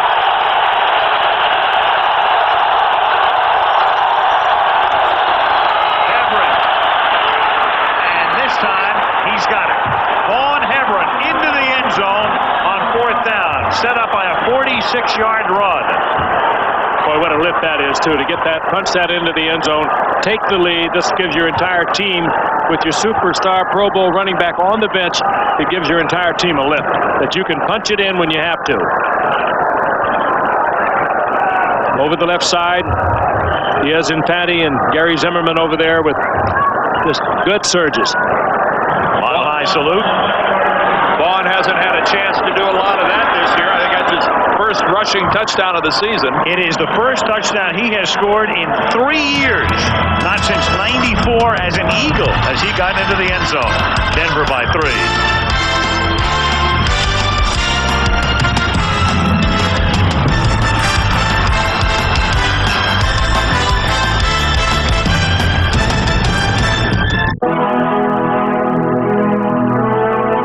Budweiser withstood the test.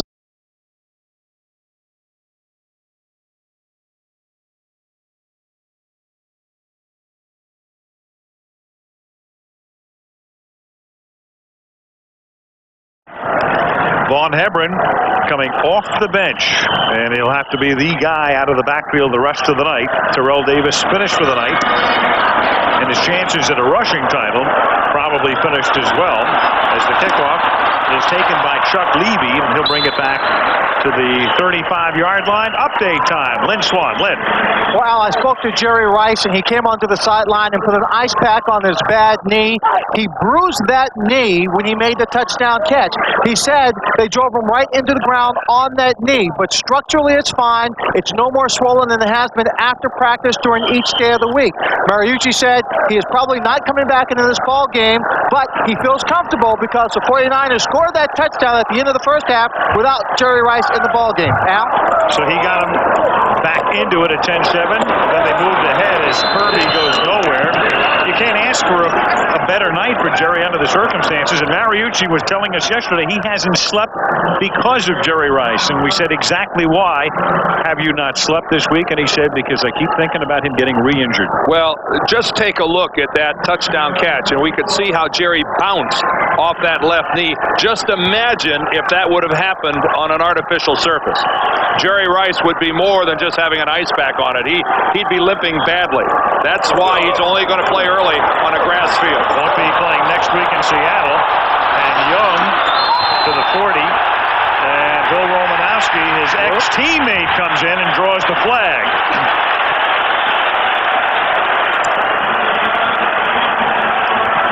It was late coming.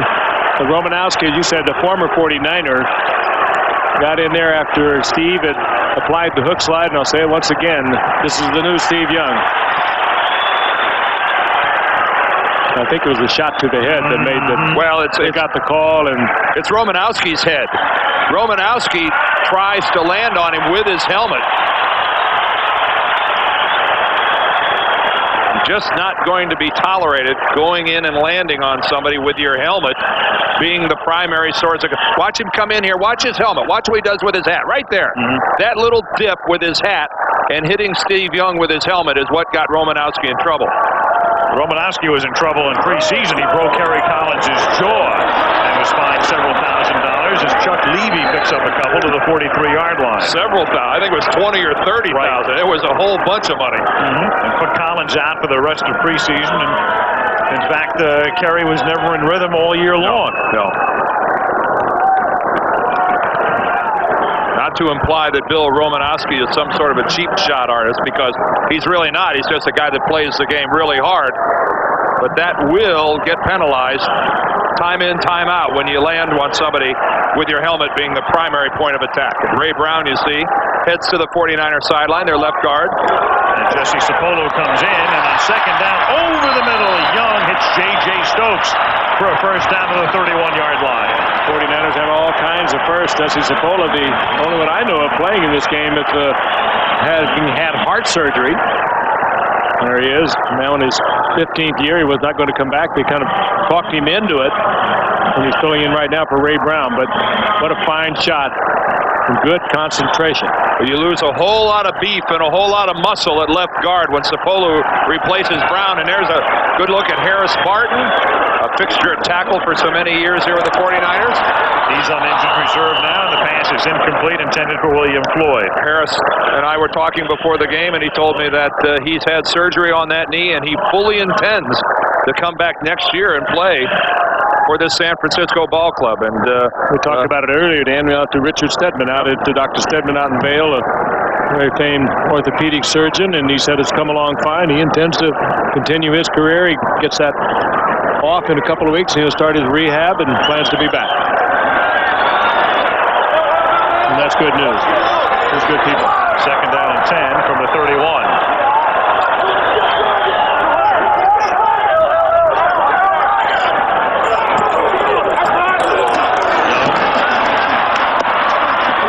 Stokes, flag down.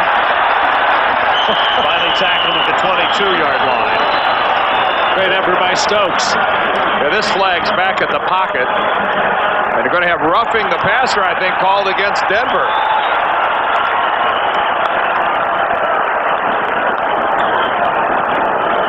Little late pop against. Personal foul. Roughing the passer on the defense, number 91. Helmet to helmet contact. Half the distance, first down. Alfred Williams, and we said it earlier, they just won't tolerate the helmet on the helmet. Or leading with your helmet. And that was also just a little late. Alfred Williams coming in there, gets a good move. And there, again, it's nothing big. That hardly hurt Steve Young. It's the action of that dip and then the striking him with a hat.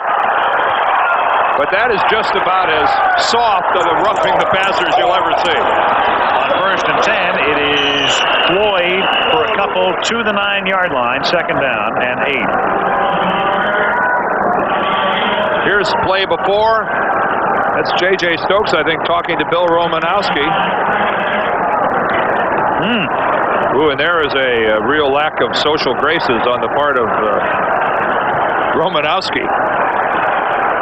In any country. Whoa. Second down and 8 from the 9. And it's incomplete, intended for Owens. Ray Crockett in the middle of the action. Ray Crockett right in the middle of it, throwing his body in there. He's having a terrific year. Well, so far, Romanowski's had a holding call, a personal foul for hitting Steve Young, and a real breach of etiquette. A real breach of etiquette. That's an unflagged breach of etiquette, but a real loss of personal hygiene. No penalties for expectoration. Third down and 8 from the 9. Young throws a wobbly pass that may have been tipped, intended for Stokes, and drops incomplete. Darian Gordon on the coverage. John Mobley coming in right in Young's face. He had to deliver that a little more quickly than he wanted to. John Mobley with a heck of a year. You wonder why. Well, sometimes you wonder about Pro Bowl voting period, but John Mobley certainly had a Pro Bowl year.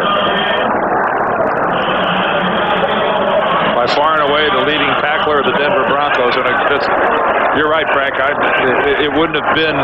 It's a surprise that he didn't go to the Pro Bowl. Oh, I got it. There's a whistle. There is no kick.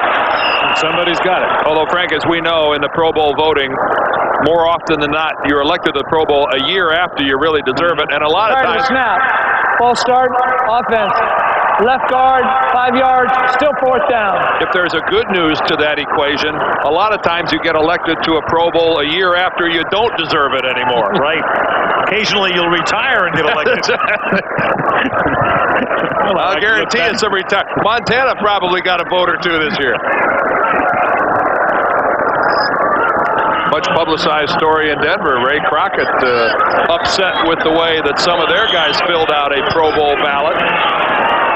This is a 32-yarder for Gary Anderson to try to tie the game, and he does. And it's the 33rd he's kicked in his career on Monday Night Football, tying Mark Mosley in that department. 381 in his career, too shy of Nick Lowry's record. The game tied at 17. Dolphins, a lot at stake. From the 24-yard line, with the game tied, John Elway on 1st down. Good protection, guns it over the middle. It is caught by Rod Smith, his favorite target. 1st down up at the 41-yard line. Elway going down again. Staying in there until his receiver breaks open, but he knew he was going to get the shot, and he did. Well, the 49ers coming with a blitz, and the Broncos effectively picking it up. Six 49ers coming on the pattern, and even though John takes a hit, his guys formed enough of a pocket in front of him. He got a good look downfield and made the completion. If they continue to pick up the 49er blitz like that, that's going to be a problem for their secondary. Juan Everett with a nice block here to pick it up, and that is picked off by Merton Hanks. And Merton Hanks down the sideline, cuts it back upfield into the end zone.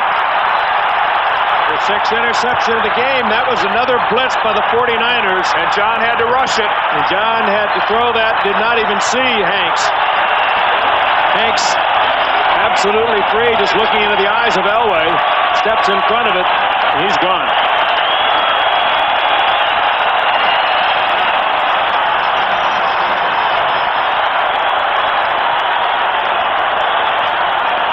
"55-yard run back for Merton Hanks." You just have to think that Elway thought his receiver was going to break it off, and that would be McCaffrey. He didn't, and Hanks came from center field and took it all the way in.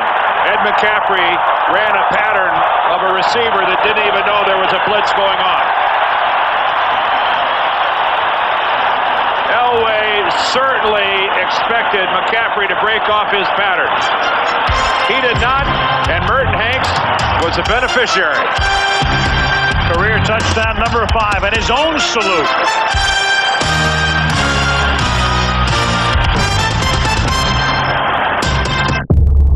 Recent reports of UFO sightings in the skies of Corner County have caused Car trouble, son? Yeah, I was just on the internet and... You did the internet on that phone? Yeah, email, stock...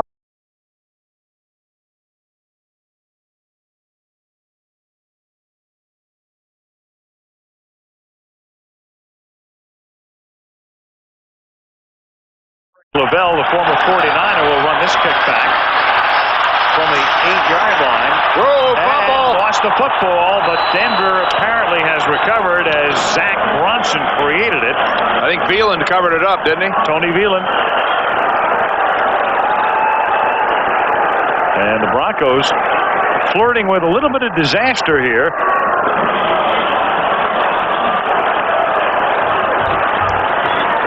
In terms of he loses the football, but Veland covers up. If they lose tonight, not only do the 49ers clinch home field throughout the NFC playoffs, but a Denver loss means Kansas City clinches home field throughout the AFC playoffs.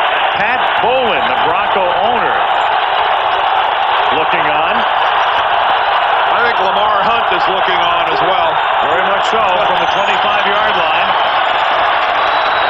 For a 3-yard pickup up to the 28-yard line. Time now for our Night Football fact presented by Prudential. Who is the only player in history to catch touchdown passes from Joe Montana, Steve Young, and John Elway? And the answer is... It's not easy. Mike Sherrard. Started with Dallas, didn't he? He did. 49er and Bronco and Cowboy and Giant, former UCLA star, whose career was limited somewhat by two major leg injuries. Elway throws off balance, and that's incomplete. Three straight blitzes now by the 49ers against Elway. And they're getting into a space. Well, the first McCaffrey didn't sync up on the last one, and it cost them 6 points. It's been very disruptive.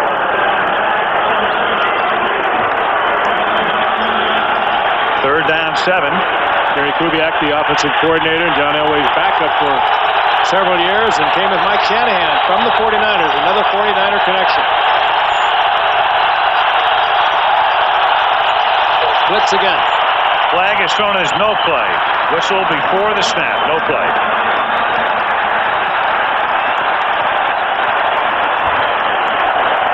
Prior to the snap, false start, offense, number 77. 5 yards, still third down. Tony Jones. Well, all that movement can be very disruptive. You're seeing out of the corner of your eye the movement of a cornerback or linebacker, the shuffling of the defense. Well, and you're going on a silent snap count. Once John moves his leg right like that, the center's free to snap it any time after that. Elway guns it deep downfield, and Rod Smith can't make the play. Woodson shaken. Rod Smith right in between Woodson and Tim McDonald. That's not a healthy place to be. And I think it's Woodson making contact with his own guy. Plowed right into McDonald. Yeah, McDonald coming over makes more contact with Woodson. Right there. Oh, you see Rod, the front of his helmet just going right into the thigh of Tim McDonald. Well, we'll get a good look at it from this angle, but watch the helmet right at the hairline. Ooh, right there as he just crushes into the right hip of Tim McDonald. Snap that head back. Ooh.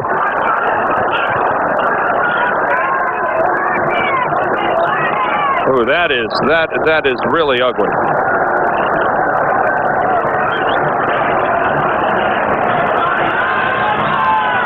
Rod Woodson, his career in Pittsburgh good enough so that when the NFL honored the greatest players for the 75th anniversary team, Woodson was one of the defensive backs. And everybody thought he would end his career with the Steelers, but as so often happens these days, under the salary cap, not agreeing on a contract, and the 49ers have become such a, as Steve Mariucci puts it, a veteran-friendly organization, and one of the veterans they were very friendly to was Rod Woodson. Boy, good news there that Rod is up in with his knees on the ground, and that they're letting him do it. Right.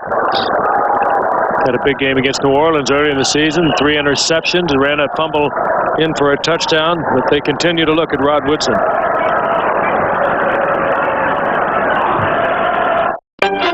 Freedom in the Air, brought to you by Southwest Airlines. With fares so low, you have the freedom to fly. In Week 13, 1988, the Seahawks faced the Raiders in a divisional showdown. Stay tuned to see who won the West. It's the drive to succeed. Rod Woodson on the sidelines. He got up and walked out.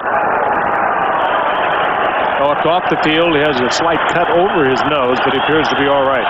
Now, Chuck Levy's going to accept this punt for the 49ers, who started the game with a Wazake. Then he muffed one. They put Woodson back there. Now Levy, who returns kickoffs, will back up the field the Tom Ruin kick. And from the 23, the fastest of the 49ers, brings the ball back to the 34-yard line, tackled by Glenn Cadrez. Penultimate week, NFL. Some NFL news. Marcus Allen, 26 career TDs against the Chargers. These news items brought to you by Budweiser. Ties the NFL record. Most TDs against any one team held by Jerry Rice, 26 against Atlanta. So Marcus right there. Colts 41 zip over the Dolphins, most lopsided win in the history of the league, in which a team entered the game with 7 fewer wins than the opponent. Pats Dolphins next Monday night. Winner is the AFC champion. From the 34-yard line, Young guns it, caught by his main man, Brent Jones, up to the 46-yard line, flag down. Yeah, this flag comes sailing in from the field judge, whose responsibility it is to zero in on the tight end and his release from the line of scrimmage. Pass interference, offense, number 84. 10 yards, still first down. That was Brent Jones pushing off Tyrone Braxton. But again, Jones has been roaming around in the middle of that field, almost uncovered. Watch him come off the line of scrimmage. Romanowski doesn't even give him a pop. And pushes off of number 34, Braxton. Well, many times that wouldn't have been called.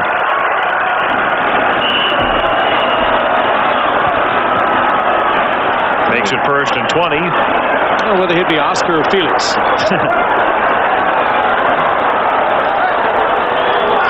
Brent Jones either going into broadcasting or politics, he says. 1st down and 20.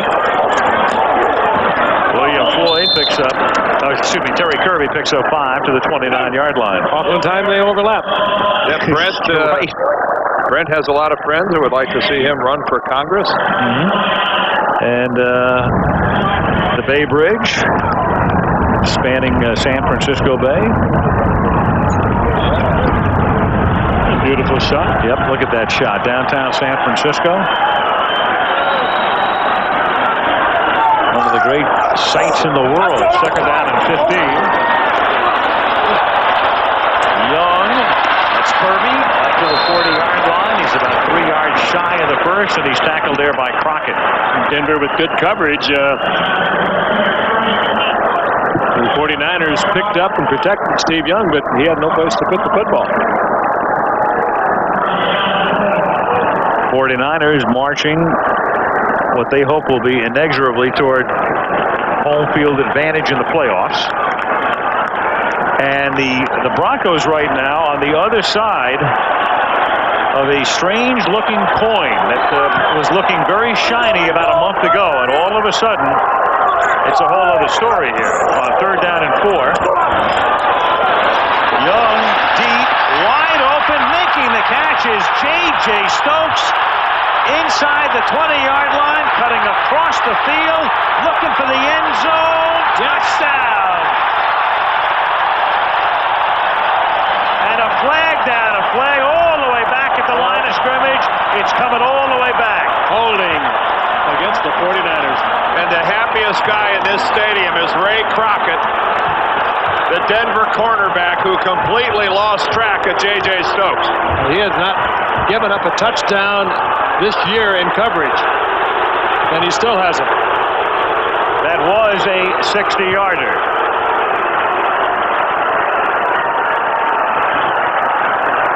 And that evaporates on a holding call.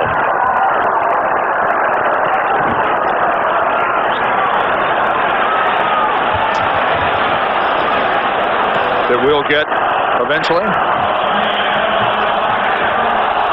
Well, I saw it. Luckett was announcing it, but it didn't go out over the stadium PA, and we didn't pick it up. When he gave the signal for holding. Was it Chris Dahlman, the center, 67? Could well have been. Could have been. Should have been. Holding Keith Traylor, so it's 3rd down and 14 instead of the touchdown. And Young throws, and that one is caught by Owens, and Owens has a 1st down to the 47-yard line.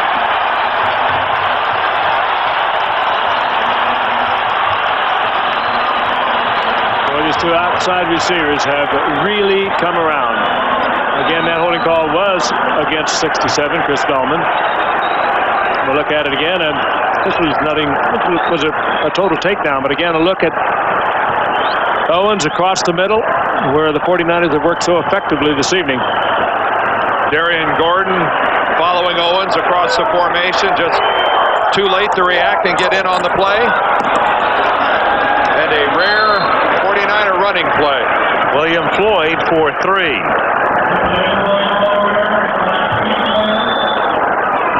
49ers spreading it around. 6 different receivers and connecting up with Steve Young. That's their offense. That's a lot of production. Last week, Young's first 7 pass completions were to 7 different receivers. So spreading it around, that's become the 49er mantra this year. 2nd down and 7 from the 50-yard line.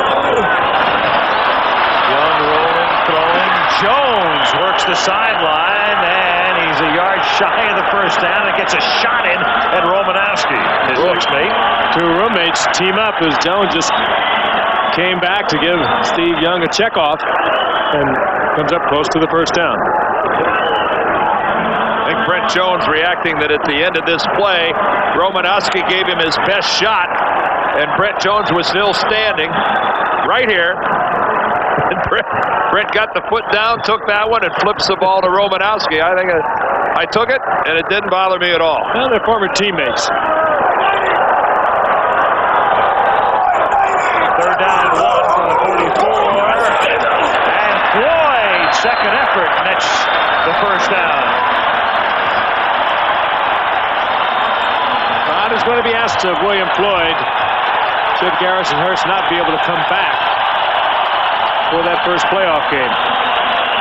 Right now, when they go single back with 2 tight ends, Floyd is the main man. He'll be carrying the football a lot more than he did before Hurst was injured. But without Hurst, the 49er offense is just philosophically different. They're going to expect more from Steve Young. More bootlegs, perhaps a draw play. Waning seconds of the 3rd quarter. Young, pump fake. Young going deep into double coverage, but incomplete. Good coverage that time on Owens. Darian Gordon back there with him, and Tyrone Braxton. Well, what Garrison Hurst brings to them offensively, when you look at Floyd, he averages 3 yards a carry. Kirby about 3.5 yards a carry. But Garrison Hurst, with over 1,000 yards, was averaging almost 4.5 yards a carry. And he gives them an explosiveness that is lacking from Kirby and Floyd. Neither one of those guys is really going to break off the big gainer.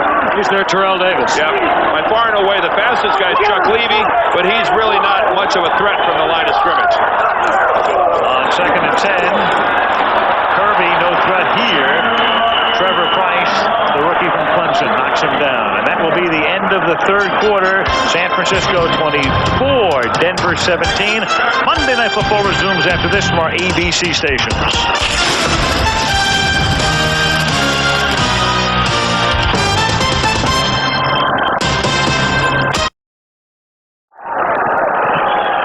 That shot coming to you from the Goodyear Blimp Eagle. High above 3Com Park in San Francisco.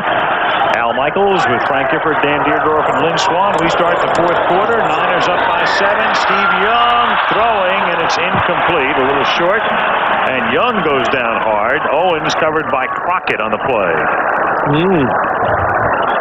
Young is holding his arm as he comes off the field. It was a hanging it down. 3rd down play. Again, he's been hit a lot tonight. It's hit right on that left shoulder. It looks like he got hit on the elbow. It looks like his elbow might have made contact with the helmet.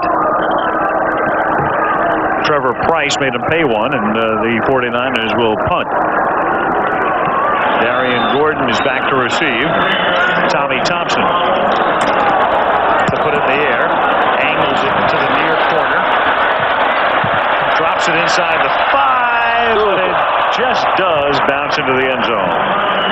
And the Broncos take over at the 20. 14:44 left in regulation. Steve walking it off. His team up by a touchdown. The Monday lineup on ABC. The Broncos from their own 20-yard line now on 1st down, trailing by 7. Elway hangs in under pressure, and then reaching in was Tyrone Drakeford to knock it down. Intended for McCaffrey.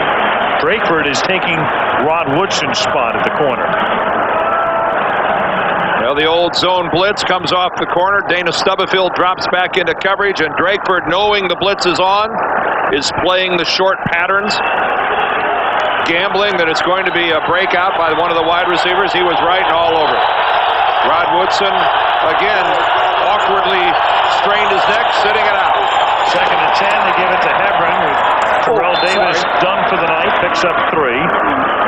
So Davis is done for the night. Elway's numbers are very ugly tonight. John is 11 of 27 for 79 yards.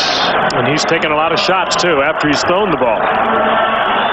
Not sacked that many times, but he has taken some vicious hits. 3rd down, 7 now from the 23. Comes the blitz again. And they convert. Big conversion. Caught by Smith. And a big gain all the way to midfield. He's out of bounds at his own 49. Single coverage. If you pick up the blitz and you get the completion, you're going to get big yardage. I can't recall the last time I saw the 49ers go through a stretch of blitzing as often as they have been here in the last 10 or 12 Denver plays. John Marshall is just really coming at them. This is out of the norm. The 49ers, a much more basic defensive football team most of the time. That time the 49ers were one man short defensively. Timeout, San Francisco. First charge timeout. And they had to take that timeout because they had 10 men on the field.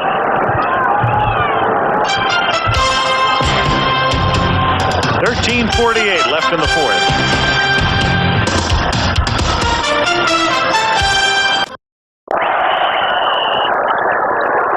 The Denver Broncos at their own 49-yard line, trailing by 7. 1st and 10 after that 26-yard hookup. Elway to Smith on a 3rd down play. Hebron tackled in the backfield. Bryant Young. Boy, it's been a tough year for Bryant Young. He has just been bothered by an ankle and a foot all season long, has really never played the way he played last year, and that's just an all-out sellout. Talk about getting upfield and trying to disrupt things. Looks like he's getting healthy just the right time, Dan. Yeah, hopefully he's getting back close, but this is a game that Steve Mariucci said he wouldn't be playing tonight if Green Bay would have lost. Green Bay keeping the pressure on the 49ers, forcing Young to play. 2nd and 10. Elway guns it, caught by the tight end Sharp. And Shannon takes it to the 47-yard line. Another blitz by the 49ers. They continue to come at Elway. And there's Pat Bowlen. I'd like to congratulate he and Annabelle. They had a little baby girl, Christina, who joined the family last Thursday. And he is not happy with what's happening here tonight. Well, he's watching his team. A month ago, they were in such great shape. And now, all of a sudden, looking at a wild card, and if they lose tonight and were to lose next week and Jacksonville won, they'd be looking at a wild card game on the road. Elway throws, and that's dropped by Rod Smith. This was one of the problems they had against the Pittsburgh Steelers. We've talked about it all night. Right in the hands of Rod Smith. That's a couple he's lost tonight. That was up close to the first down. Plenty of time for Elway. Couldn't put it in a better place. 11 times they dropped the football against the Steelers last week. Tom Ruin to punt. 49ers came across. There was action up front. James Williams was the guy who came across the line. It was 4th down and 6. So if it's against the 49ers, it's 4th down and 1. I wonder if there's multiple fouls here. George Stewart, the Niners special teams coach. It is a hold against Denver and offside against the 49ers. They'll do it again on 4th and 6.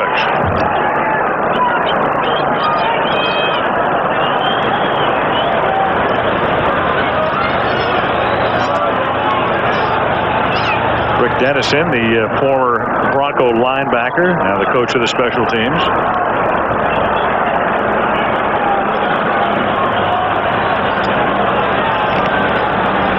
Two fouls in the play. Holding on the kicking team, number 56. Offsides on the right end. Defense. The penalty's offset. Replay, fourth down. Keith Burns, the guilty Bronco. James Williams for the 49ers.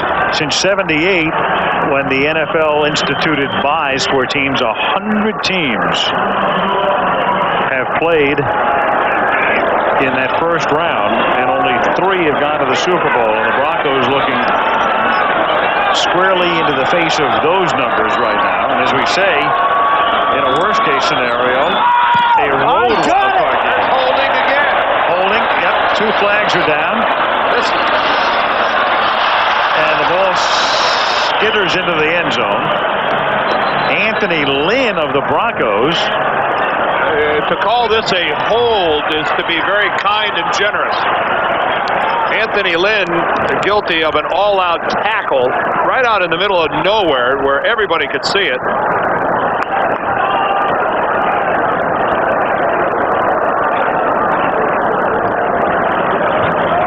That's a lot of football player there.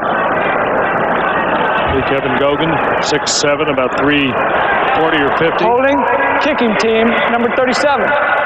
10 yards, repeat, fourth down. Look on the right side of your screen, 37. You think this is holding? Maybe. So, you thought Rick Dennison was mad before. What do you think he feels like now? Let's try this again. Fatigue now becomes a bit of a factor, covering a punt for the 3rd time.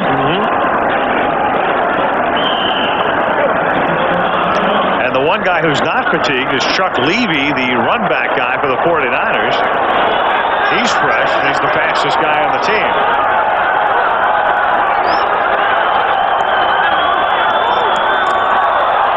Another flag. Levy at the 7. Oh, another flag on the run back. Well, certainly a block from behind by the 49ers. That was pretty obvious.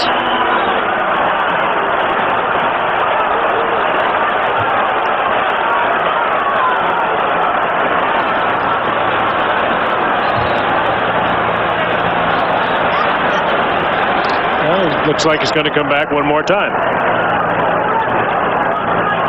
Procedure. Yep.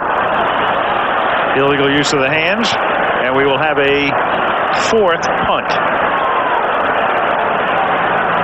Puntorama. A do-over.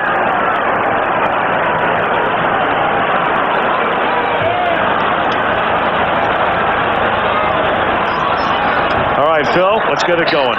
Illegal formation on the offense for 6 men on the line of scrimmage. Illegal hands to the back on the receiving team, number 51. This occurred after the change of possession. By rule, San Francisco retains the ball after their penalty, first down. Thank you. Yes.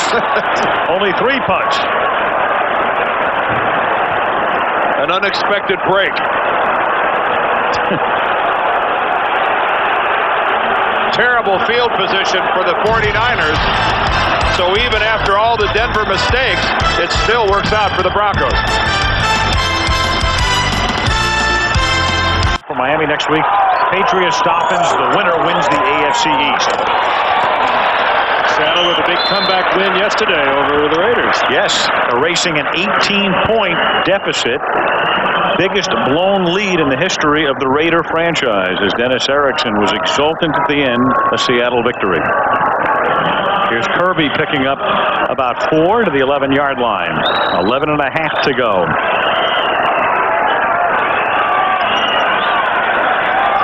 '49ers, 2nd down and 5 from the 12-yard line. Young. And that's incomplete. J.J. Stokes the intended receiver.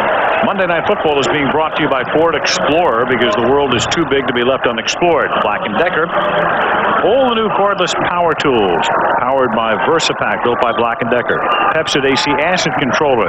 You can be heartburn free with Pepsid AC. And Holiday Inn Hotels, we're making every Holiday Inn as good as the best Holiday Inn. Well, none of those people in their vehicles are folks that have left the stadium. With only a touchdown lead, nobody's leaving this thing early. This game very much still in doubt. 3rd down and 5. Young surveys from the end zone and then throws it away. Nobody open. Well, he was trying to go screen left, and Denver was all over it. So he very wisely threw it away. And it'll be good field position for the Broncos, or it should be. Rarely has a team benefited from as many mistakes in the kicking game as Denver did in that last possession. After 3 consecutive mistakes punting the football, they end up pinning the 49ers at the 7-yard line. The 49ers do absolutely nothing with it, and now the Broncos are going to come out of this, if they handle the punt cleanly, with pretty good field position. Joe Montana looks on. Tommy Thompson to kick from the end zone. Darian Gordon, one of the best ever at running back punts, won't have the opportunity because the kick is a short one and dies in the bog at the 41-yard line. And the Broncos now have to be thrilled. Yes, not only thrilled, but also they're going to have to capitalize, because you're looking at a team that up until Pete Stoyanovich kicks a 54-yard field goal at the gun into the wind, appears to be solidly on its way to home field advantage throughout the playoffs, to a team that right now is going to have to win if they lose here tonight, next week, to host a wild card game. 38 game-winning drives in the 4th quarter or overtime in his illustrious career, as Elway out of the gun throws, and it's picked off by Lee Woodall into Bronco territory. Lee Woodall taken down by Hebron at the 11. Did anybody get a hand on that ball? Or did he just throw it to Woodall? The 49ers came with no blitz, just a straight 4-man rush. After a real high percentage number of blitzes coming after Elway, this is just strictly a straight rush and a zone drop. Yes, Dana Stubblefield. He did. Look at deflected, intended for McCaffrey, and right into Woodall's hands. Dana Stubblefield hit it with his left hand. If he's not having a big enough year with 15 sacks. Elway caught in the traffic. Yep.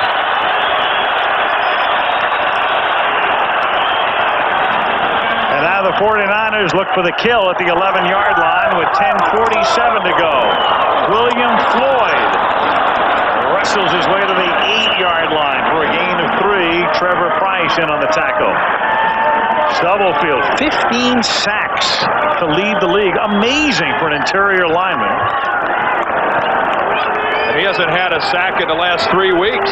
He had built up an early lead, and boy, just a really subpar night for John Elway, and just like that, you know, it's not a poorly thrown Elway ball, just unfortunate for the Broncos tip, and this is the result. 2nd and 7. Young tripped from behind. It was Alfred Williams saving what might have been a touchdown. Williams wearing that cast-like bandage on his right arm for that torn tricep. Both he and Neil Smith, Smith have the same problem, and it's really painful. I know that you like to refer to your ends as bookends, but I think it's taking it to the extreme that they both have exactly the same injury. They really don't have a chance or time to set it out and get it well. On 3rd and 8. Young flares one. Kirby puts his head down and comes close to getting a first down. He's a little short. And the 49ers. Well, a field goal here puts you up by 10. Well, you got to do it. Officials' time. They're going to take a look at going to measure. The 49ers want to see just how far short they are. Lots and lots of time left at 9:17, but you make it a 2-score ball game with a successful field goal. Boy, that's hard to pass up. Especially with that guy, Gary Anderson, who's as steady as they get.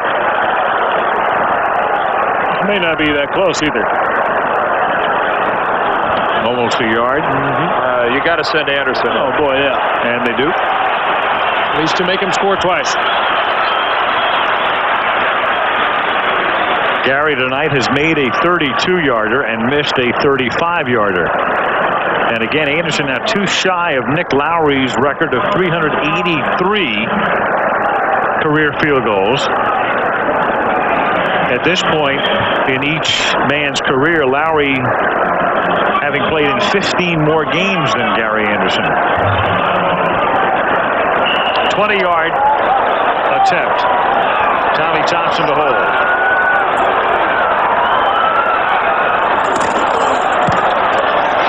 And Anderson puts them up by 10 with career field goal number 382.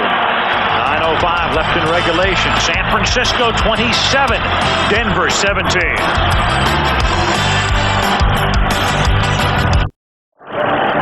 That's one way to crystallize it when you look at those numbers. Steve Young, his number up near where it is for the season. And Elway, 25.2. And we know it's an esoteric situation, basically. And but John has not had a rating in a game that low since 1986.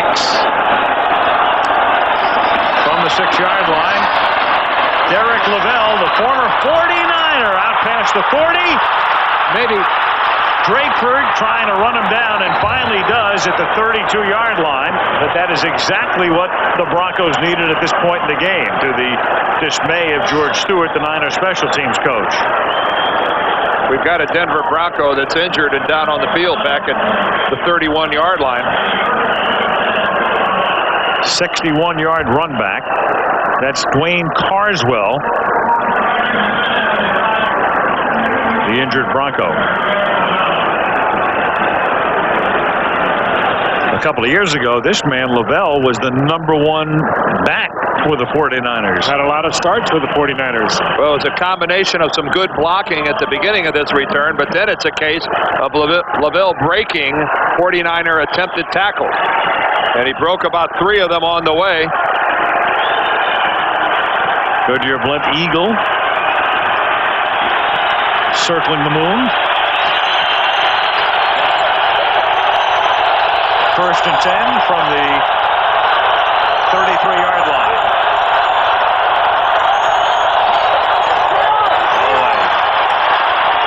Going deep, and the pass was to the outside, and Willie Green was curling back to the inside.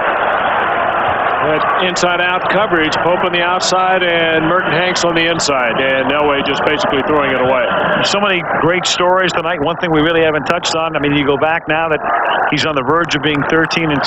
The 49ers, the hiring of Steve Mariucci, what a shock that was last January, and the way it's turned out right now. You remember when we were here in August and they played Jacksonville here, and they were routed by the Jaguars, and we left here going, you know, there could be big trouble here. 2nd and 10, and this is Green taking it to the 15-yard line for a first down, tackled by Bronson. And I think he proved his mettle when they came away from that first loss. They went down to Tampa Bay and got bombarded. And down with Young with a concussion. They lose Jerry Rice, and that had to be about as low as you could get. And he kept his team together, and he kept himself together. And he's proven that he belongs in this league, I think. And he's a real class act. And right now, Denver is trying to make a case that this game's not over. From the 15-yard line, Hebron. A hard-earned 5 yards to the 10-yard line, tackled there by Zach Bronson. When your offense is predicated on the running of Terrell Davis, as Denver's offense has been all season long, this is a tough way to shift gears for them. Nothing against Von Hebron, but he's not Terrell Davis, and you've got to do a lot of things differently. Gary Kubiak walking the sidelines. 2nd and 6.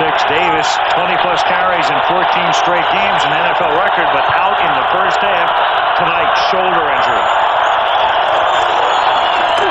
And so Hebron up one here to set up a 3rd down and 5. Before he went out of the game, Davis had carried tonight 10 times for 28 yards. Hebron has now carried 12 times for 64 yards. Of course, he had the big run. Somewhat 36 yards. Well, a lot of it is just when the guys look around the huddle. When you've got a 1,700-yard ball player, that's a guy that everybody in the huddle looks to and is used to seeing. And all of a sudden, you subtract somebody with that kind of productivity from the huddle. A lot of it's psychological. It's natural to lose a little confidence. 3rd down and 5, and it is behind Willie Green. And too, when you can run the football like the Cam Terrell Davis, you can throw the football a lot easier. Elway angry, but at least they're in position to make it a 7-point game again. Well, John angried himself, I think, Al. He had a wide open receiver, and John just throws away from him back behind him. And Willie Green has absolutely no chance to react back to that football.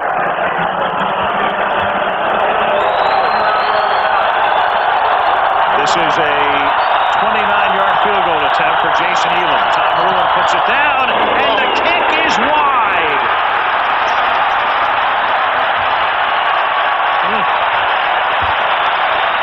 That hurts. That's a killer at this point. Elam not exactly having a strong night tonight. Boy, he's normally pretty dead with that thing. He made a 49er, missed a 44, and now misses a 29.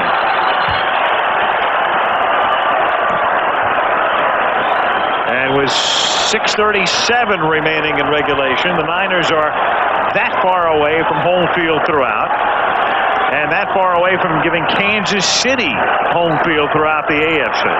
And I suspect that our audience in Kansas City is pretty big.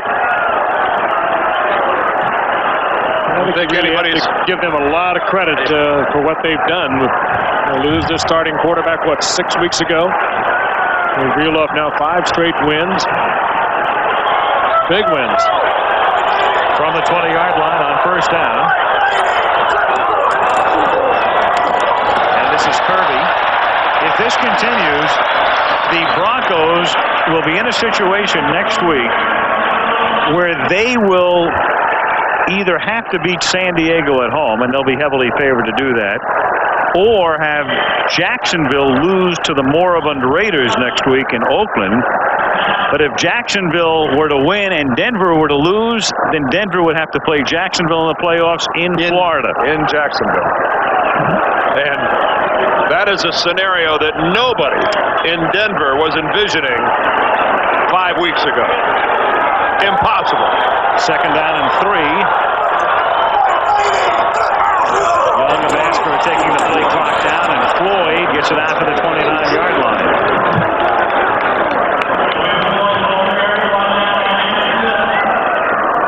Third and 1.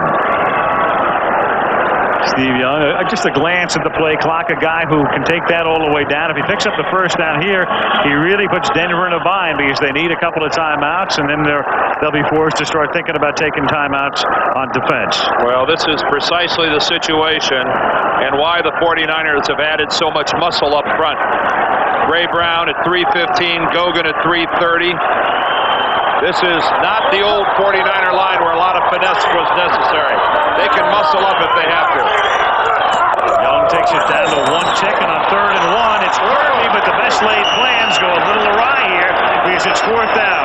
Oh, you go with a delay. That's a wild call. That's not getting a chance to use your muscle. Well, it was more like a draw play. Yeah. You're talking 3rd and 1. You're not. Denver's defense is certainly not thinking any kind of pass, so the draw loses a lot of effectiveness. That's not power football. That's a strange call. Yeah.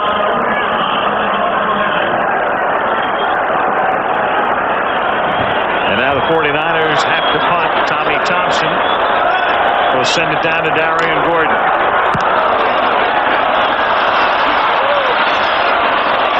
Gordon ran over and then lets it bounce, and it bounces out of bounds near midfield. Well, he thought about it. Well, once again, Denver gets excellent field position. They have had 3 or 4 possessions here where they cannot complain about where they've started on the football field, and they've done very little with it.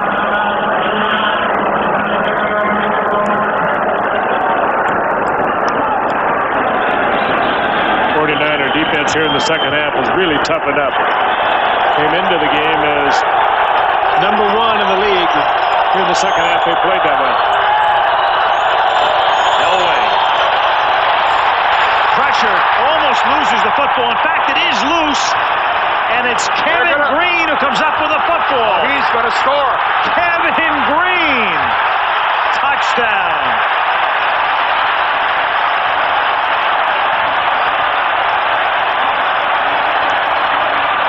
That ball just came out of the pile, and the whistle had not blown.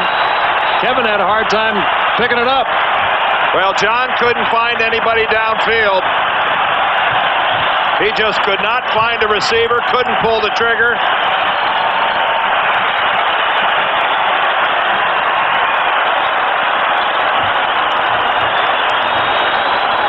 Good coverage downfield, just there you see the ball coming out of the pile. And the Broncos, none of his offensive linemen who are back there are aware that the ball is loose. Only Harry Swain, number 74, is giving any kind of pursuit at all.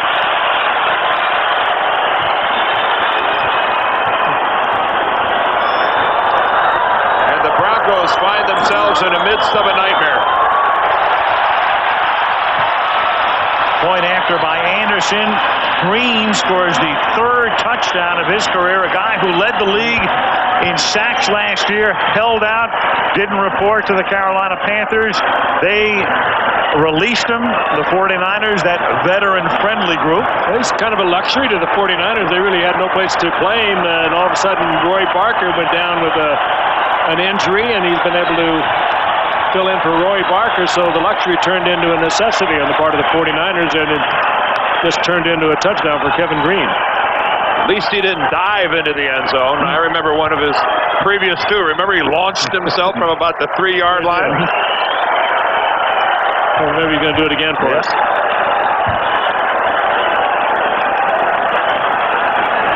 Well, Kevin giving the football to someone in the stands to hold for him, and Coach M says thank you. What a night for John Elway. John Elway, 14 of 34 for 129 yards. The 2 interceptions were huge. That play writes a finish to this one, the last one here. Well, he came in with what could have been his best quarterback rating of his career. Had he been able to been even close to his... Actually, the most accurate missile launched tonight was by Bill Romanowski. Broncos, until tonight, the Broncos had either had the turnover advantage in every game or been even. They were never on the minus side of the plus-minus. There it is, until tonight. Pick taken at the 5-yard line. Derek Lavelle brings it back up to the 30-yard line. Kevin Green, what a character he is. The guy who was with the Rams and then the Steelers and then on to the Panthers, and this is what he does in his spare time.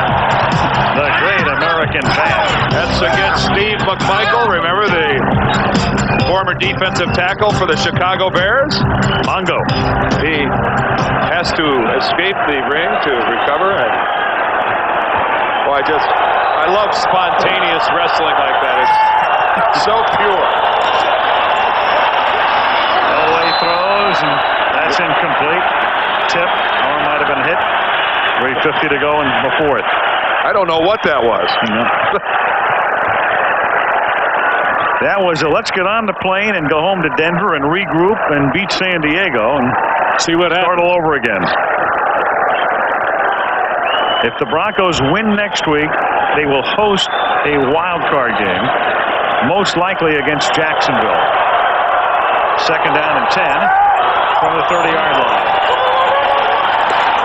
Elway throws, caught by Rod Smith up at the 36-yard line.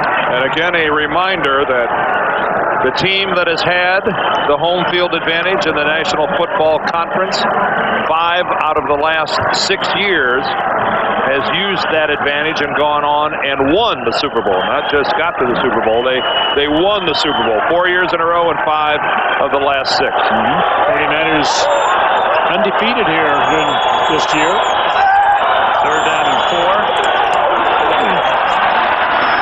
And that's caught by Sharp, and he's out of bounds. And the Niners just keep rolling despite, and we chronicled it tonight, the problems with Ed DeBartolo being forced to resign his position. But in effect, Carmen Policy has been running this team on a daily basis as the president and the CEO for 7 years. And the 49ers and Steve Mariucci are convinced that this organization will not miss a beat along the way here. And Dwight Clark has emerged as a real fine executive. Great receiver for Joe Montana for so many years. Elway on first down from the 49 throws, and that's incomplete. Another drop pass. Yeah, Dwight Clark, and through the years, John McVay was here and did a wonderful job, and they know how to scout, and they know how to draft and trade and work the salary cap, put people in the seats, and take home Lombardi trophies. And there might be a 6th one in the near future. Well, winning was more important than money. Spending money to win was not a problem for Ed DeBartolo and the 49er organization. 2nd and 10. Elway, flushed, chased, and just throws it away. And as the Broncos lick their wounds and go home, you have to wonder about Terrell Davis, and will he play next week? Tony Jones, their starting tackle, is on the bench right now on the sideline, and they are icing his leg, and Harry Swain is replacing him.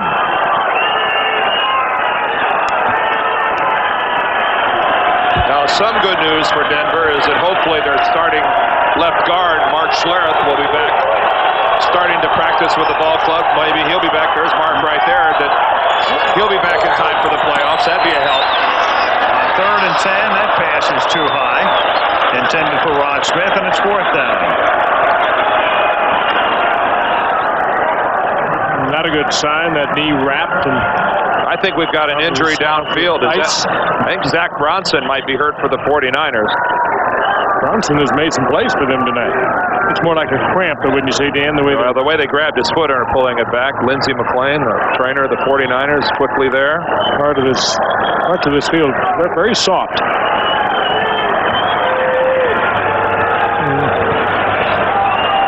Bronson, the nickel back to the 49ers, and made a couple of good plays tonight.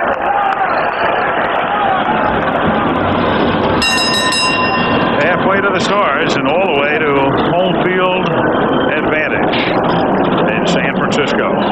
Rice Arona, that's a good sign on a night like tonight. Jerry Rice making his return to the lineup. Ray Seals, never mind. Ray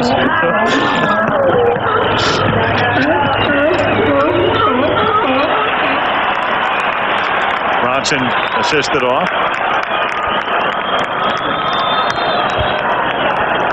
Neil Smith on another day in another country. We watched Neil Smith doing a little bullfighting. A couple of years ago doing the preseason game in Mexico. And for the 49er faithful, a great night, a victory for their team. Those kids will have something to talk about and remember for a long, long time. And the crowd tonight in excess of 68,000. 4th down. Broncos need 10 to keep the football on 4th down, and Elway throws, and that's almost picked off, and had it not been almost picked off, it would have been out of bounds anyway. Darnell Walker with the coverage on McCaffrey. Well, it has been a while since this Denver offense, and John Elway in particular, has had such a difficult time of doing much of anything.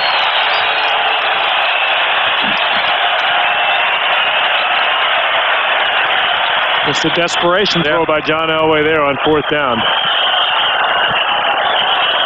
But with the exception of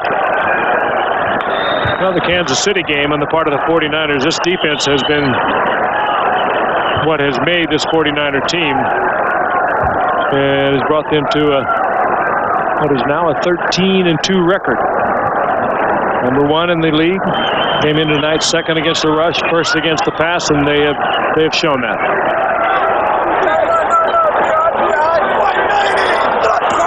On the 50-yard line, it is Kirby. And Terry just falls down because he doesn't want to stop the clock. Smart to keep it going. Well, Montana to Rice, you saw the sign. And when the 49ers in Super Bowl 24 in New Orleans face these Broncos, well, it was Montana to Rice as the 49ers won their 4th Lombardi Trophy of the decade in a monstrous rout, 55-10. Along the way, Montana was the MVP in 3 of those 4 victories, and Rice was the MVP in the other. The 2-minute warning coming up from San Francisco. The Niners up by 17.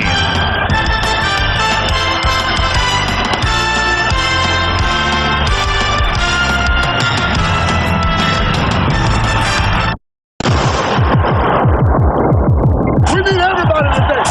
Every single person on this team. Guys, right here. Come from the heart, baby. From the heart. Dominate. Dominate. Dominate. Dominate. 1, 2, 3. Dominate. Pass it. Bring it on, baby. Sideline to the 35-30. He's gone. One clean time, man. One at a time, man. You may not remember exactly when it first hit you. Turn it up about 10 levels down. But somewhere along the way, you felt it. Continue now. Continue to pass it. And you knew.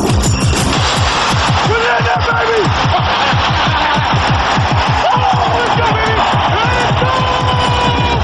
Yeah, let's lock it down, baby. Lock it down. Feel the power.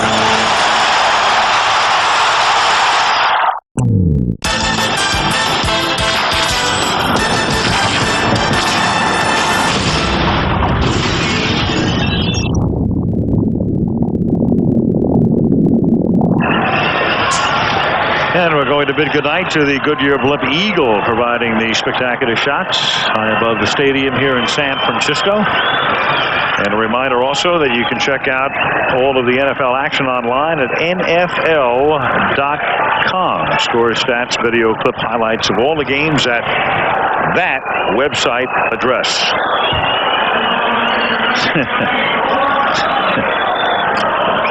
Montana to Rice accounted for 55 regular season touchdowns for Jerry Rice out of his unbelievable 154.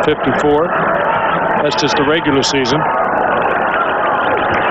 49ers now can pretty much run the clock out unless the Broncos want to stop it. 40-yard line. That is Terry Kirby. And we can tell you that as we wind down our season, tonight's game produced by the great Ken Wolf and directed by the great Craig Janoff.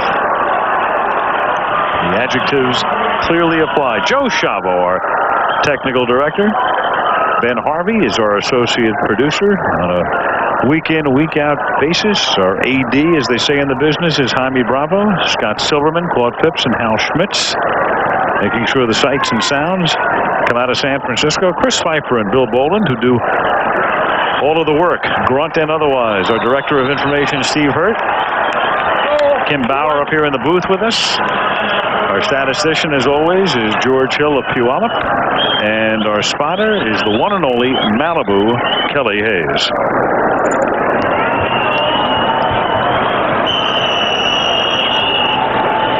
Neil Smith looks like he can use a week in Malibu right about now. And John Elway's numbers are about as grim as you will ever see,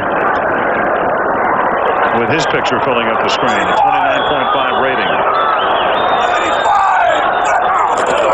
First down from the 40-yard line as Floyd fights his way down to the 37-yard line. 49ers go to Seattle next week, and Mariucci can just make sure everybody is healthy. Then they'll have a week off, and they'll host a playoff game here the weekend of January 3rd. Broncos go home, meet San Diego, a team that has now lost 7 straight, and they'll have to win or have Jacksonville lose to Oakland to make sure they have a playoff game at home. And the AFC now belongs to the Kansas City Chiefs, and if you want to go somewhere, you got to go to Arrowhead, and you have to beat them there.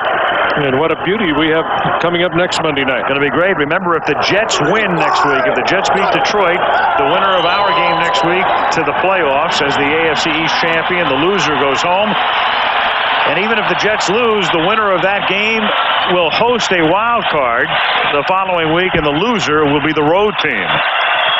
Steve Mariucci is now 13-2 in his remarkable rookie year. And what you have to think about right now, Al, is when you look at the 49ers, and we've seen the Packers all year, is anybody over in the AFC the equal of either one of those two ball clubs? It's been NFC domination for a long time, and I'm not so sure that we're close to seeing an end of it. Well, the Chiefs can say, but we knocked off the 49ers 44-9 a couple of weeks ago. We'll find out. Steve Young getting ready. Lynn Swan's going to chat with him when we come back to San Francisco, where the Niners have done it again, 34-17.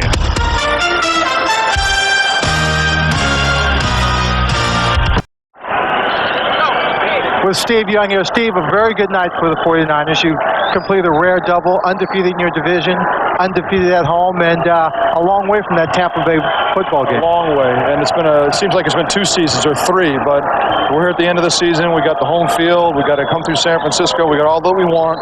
Now we just got to continue to play better, get guys healthy. It was nice to see Jerry out back on the field. Brent Jones' last home game. There's a lot of emotion today. Joe's retirement at halftime. There's a lot of things going on today. But what I really think happened was both sides of the ball. We really had a nice game. You had a very nice game. The defense played extremely aggressive today. But tell me what it meant to this team emotionally and to Jerry Rice to play in this game. Right before the game, Merton Hanks stood up and said, look at them, one of the greatest players of all time, fighting to get back to play with us. That's where he is. He knows that we've got a great team, and that was a good feeling in the locker room before the game. We saw his sacrifice throughout the season, and then it made us also, we're a great team. Let's go be a great team. I like that. Yeah, that one touchdown you threw to Jerry, 75th, I thought you were going to go to him because he was in the end zone. Were you just saying, I got to get Jerry a score? No, it was his play. We drew it up so that he could get the inside slant, and it worked. He got inside. I hope he's not okay. I think he banged his knee, but he'll be all right. Okay, Steve, thank you and congratulations. Great night. Thanks, Lynn. Al? Lynn, thank you. If you're a 49er fan, it just doesn't get any sweeter than tonight. I mean, how much sweeter can it be? You clinch home field. You finish the season unbeaten at home. Jerry Rice comes back. Jerry Rice scores a touchdown. And the 49ers just dominate. Merton Hanks runs one back for a touchdown. They retire Joe Montana's number, as sweet as it gets. Next Monday, a beauty for Miami. New England against Miami. Till then, Al Michaels, Frank Gifford, Dan Dieter, Lynn Swan. Good night from San Francisco.